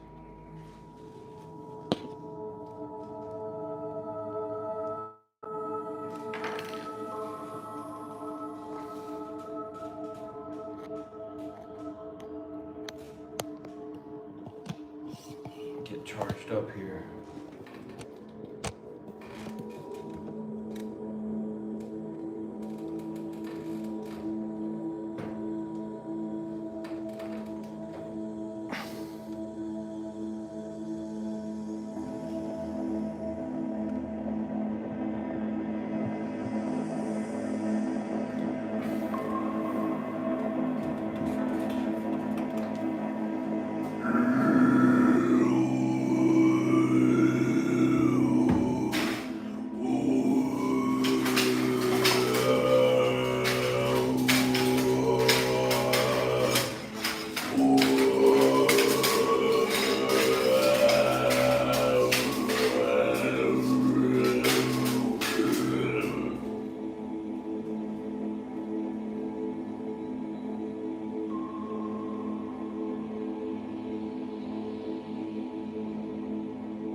Thai forest way of doing, the Western Thai forest way, at least I should say, of starting, like creating an organization in terms of 501c3. So what we are planning to do for Magaseka at the end of the year is to file and have Magaseka created as a 501c3 easy, right, using the easy paperwork, which means it becomes a 501c3, but it's a limited 501c3, meaning like you could only accept $50,000 a year in donations or assets, in total $250,000 assets. And this is actually a very good way to start out, because for a couple different reasons. A, it keeps things smaller and easier in the beginning. Not thinking about, the donations wise, all that stuff is well within limits, I think. I'm not too worried about going over that for a couple of years at least. So it's easier, the limits are fine, and it's a good intermediate step. The reason being is because when we go full on 501c3, there's not just going to be one, there's going to be two. This is what I mean about the cutting edge of the way monasteries, at least in the Thai forest, in the West are doing. And this is for a variety of different reasons. That's a whole other video. But it's not going to be one 501c3, full 501c3. It's going to be two 501c3s. And so that's for down the road. For now, though, and what my main focus is going to be for the next month or so is to do everything I need to do, understand everything I need to understand, talking to other people, helping our Colorado friends and Magaseka friends who know what they're talking about, to help me to put this together as a 501c3. So that is the next step. The goal is to have 501c3 status for Magaseka in Colorado by the end of the year. That's the goal. And yesterday we took the first major steps. So from here on in, that being said, if anybody who's listening to this video knows anything about 501c3s, or is a lawyer or anything like that, you're welcome if you'd like to help out. I do know a lawyer, but if anyone wants to set up a 501c3 in America, good idea, we can do that. Just don't expect me to help. But yeah, this is the same monk, so he make a 501c3 and he's just sharing a little update. Welcome to message me and contact me. But this is where we are going now. There was enough support. We don't quite have full support yet in terms of monthly support to rent a place, but we're very close. So my decision making was with the intuition and all the signs telling me I should create the 501c3. I actually felt, I think we're good. I think this actually, having a small place in Colorado to start out with, we will have enough support. Again, we're not quite there just yet. That's a whole other video, a whole other topic, but it's to the point where I think this is definitely, happening, that I would feel comfortable enough to create Magaseka in Colorado. So this is where we're at. Magaseka officially exists. Hopefully by the end of the year, it will be a 501c3, a limited one, but to start out, this was perfect for our needs, perfect to make things a little easier as we're dipping our toes in. This is not an easy thing. I've already put some hours in understanding 501c3, and I need many more hours. More, I think. I'm not gonna put any hours into understanding anything, so don't expect that from me. Really understand it, but hopefully, maybe within the next 3 weeks, we can, or 4 weeks, next month, we'll put in the application for the 501c3 easy, which takes a couple of weeks to process through the government. And the next announcement should hopefully be that Makasega is a 501c3 in Colorado. So that's the small update for today, friends. There you go. Sukiyoku may be happy and Diddy's practice. Very interesting. Yeah, I want to have a place too. I want to have a place somewhere.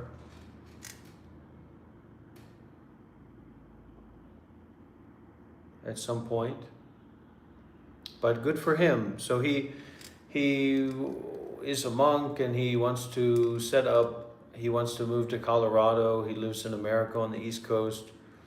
And he wants to move to Colorado and have an apartment there and live in Colorado. And he's looking for like $2,000 a month in donations to be able to have an apartment and live there. And because if a monk lives somewhere, it's basically a monastery or a temple. And so he's incorporated as a 501c3, and he hopes that he'll be able to become a limited 501c3, and that'll allow him to accept $50,000 a year in tax-free donations. So that's really important, because when you start to connect with big donors, which isn't much of a problem here, then they want to make their donations in a way that gives them tax breaks. So a lot of people make donations to organizations to get tax breaks that they otherwise wouldn't get. So it's like free money for wealthy people. So yeah, good for him and good luck. And I hope he has all the success in his endeavors as a monk and as a spiritual teacher. What a good thing.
So you sporadically, spontaneously, anytime, you just go into meditation.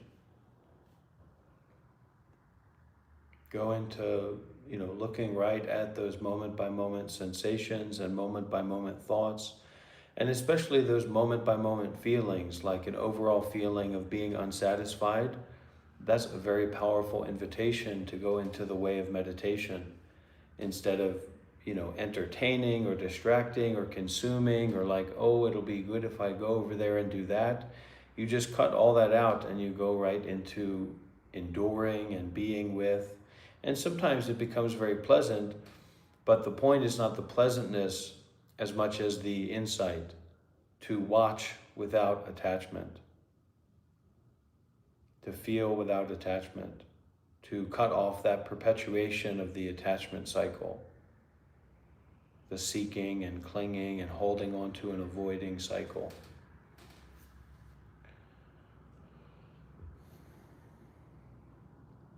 We have to learn how to go through all these cycles without attachment.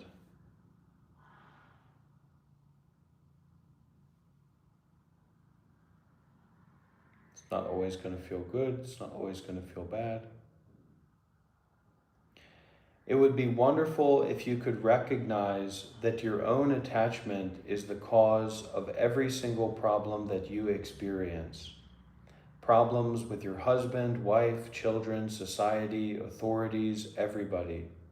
Having a bad reputation, your friends not liking you, people talking badly about you, hating your teacher, your lama, or your priest. All this truly comes from your own attachment. You can really check up. We Westerners always have to blame something external when things go wrong. I'm not happy, so I'd better change this. We're always trying to change the world around us instead of recognizing that it's our own attachment that we have to change. Lama Yeshe, some Tibetan monk guy, it's great teaching.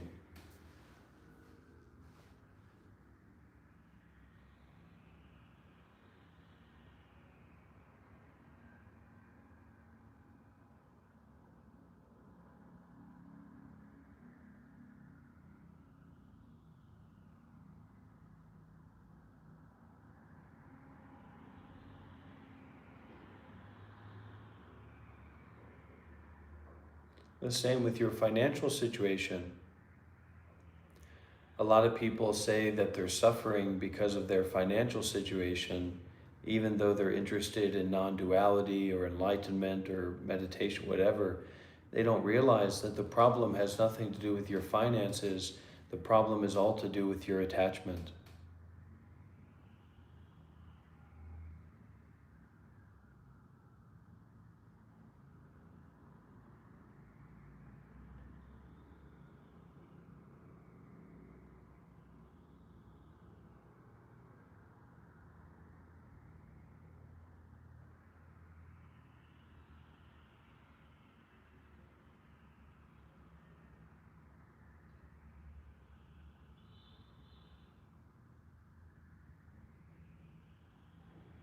It's not trying to meditate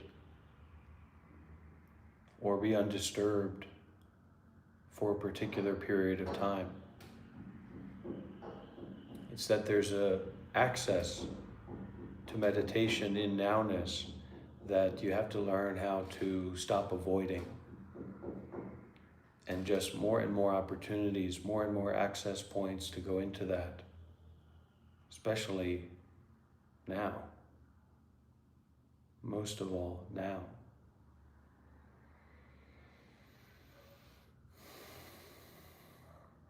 And patience needs to be turned up to 100%. That's the most important thing, to turn patience up to 100%. It's not about action, it's about our making use of what is already. The more empowered you are, the more empowered you're going to be to help or to interact through generosity with others. Not in an idealist way, some kind of ideal giving or ideal situation or ideal outcome.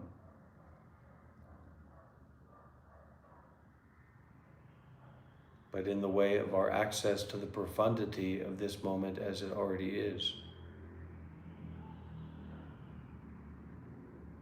That doesn't require or necessitate any kind of ideal of being a monk or being at this place or being that place, or it being about Buddhism, or it being about non-duality or right or wrong or you or somebody else.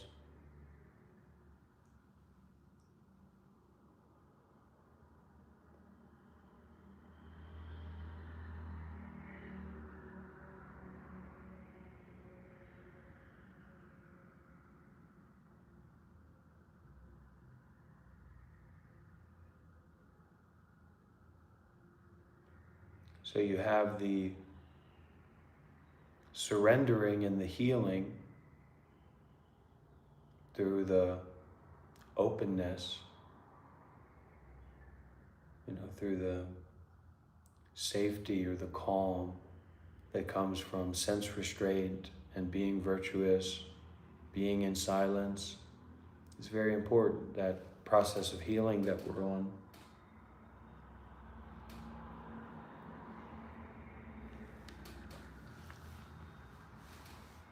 But then the other element of that is the vipassana, or the detachment. So that aspect, it's not about you being disturbed or not being disturbed. It's about the you that's causing disturbance. And to get deeper and deeper in the willingness to not stir and to not be stirred by the stirring that's habituated inside of yourself. You're so unfamiliar with the now because you're asking questions instead of meditating.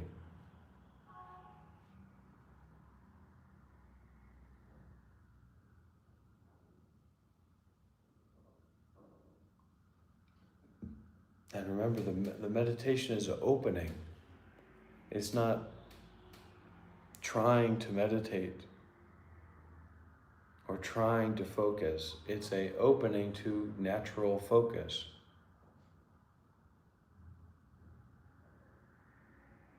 It's like an opening to witnessing.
For me, there's this appearance, there's this sense of, it's like I call it a juice machine or an energy or an anxiety or like a resistance or is a feeling right here. It's a feeling right there in the heart. And so the practice is to feel that and not be stirred by it. Just to keep feeling more and more deeply into the heart.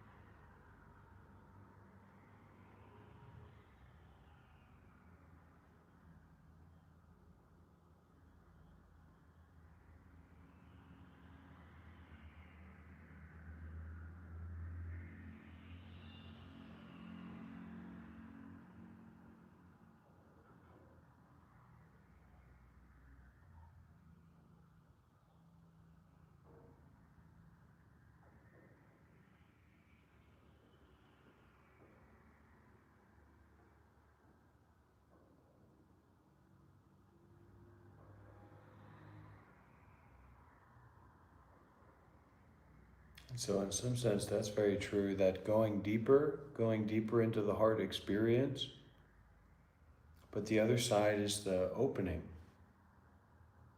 Meditation is opening so that you're beyond the reactivity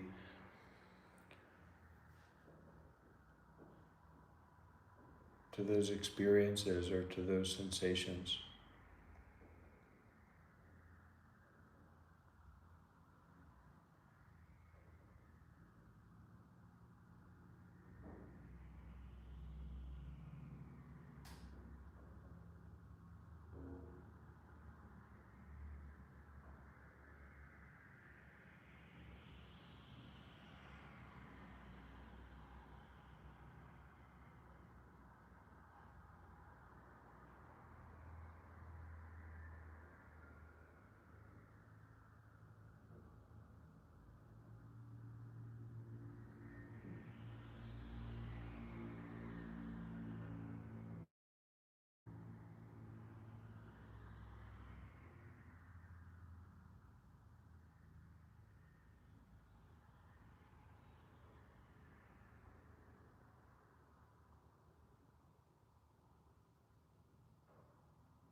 Don't try to fight. You tried to fight fire with fire, now everybody's shot up, everybody's burned, everybody's suffering, everybody's lost. So it's also not passivity, it's detachment. It's freedom in the face of all of these chains and binds that can't reach you. It's like trying to trap a ghost in a steel cuff. Doesn't make any sense. It's impossible. So to be that for your own mind, to be that for yourself, this phantomness of unattachment.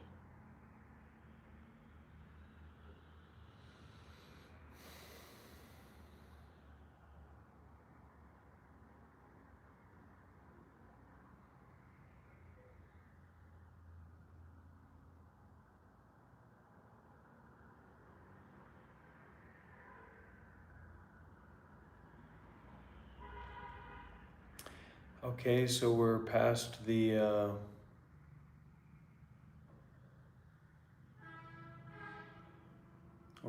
4-hour mark.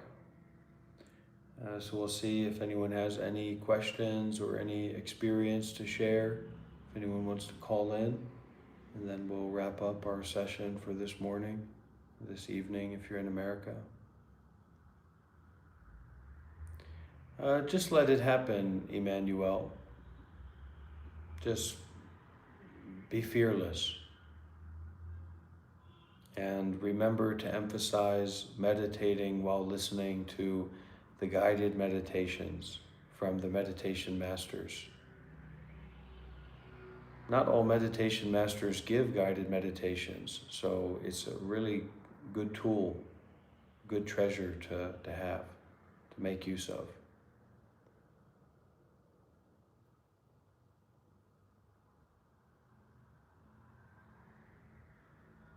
Yeah, it takes time. So keep struggling with it. And then you'll see how empty that struggle is. How irrelevant those thoughts are. Yeah, so don't focus on it. Just keep going into the mind. Traditional meditation technique is you have one meditation method and you just stay with that and come back to that no matter what. Doesn't matter if it's a purple light, if it's a bright light, because if it's really meaningful, then there will be no choice in it. It will absorb you into it. So you're getting yourself out of the way by making yourself one-pointed. So just your meditation technique, literally just be focusing on the breath as it comes in through the nose. The feeling at the tip of the nose of the breath as it flows in and flows out. Just counting your breaths as they come in and go out. You can do 1,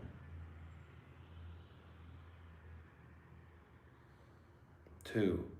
So that's very difficult, but there's a kind of very deep stupidity of what's going on with, Emmanuel and Ad Singa right now that you need to work through by struggling to make your mind one-pointed.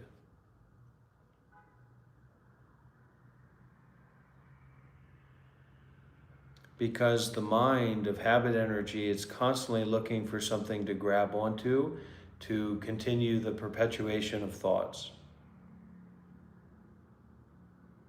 So you have to pierce through that veil of someone with a one-pointed concentration.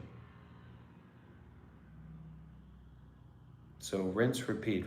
If you go to like a real meditation retreat, the whole thing is you rinse and repeating the same thing 1,000 times, 10,000 times, 50,000 times, and not having all the tools to distract yourself. And all these tools to perpetuate these ideas and images and entertainments. You see what I'm saying? So just keep practicing with it like that.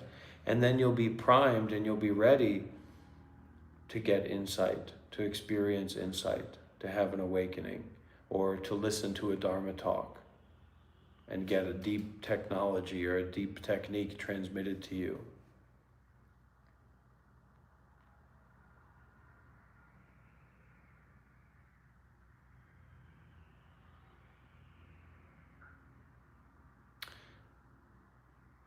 May the day be well and the night be well.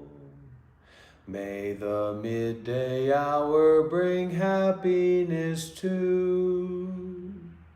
And every second and every minute, may the triple gem shine on all our thoughts and impressions. May all beings in suffering be free, and may freedom reign over the land as the sun shines at the full moon.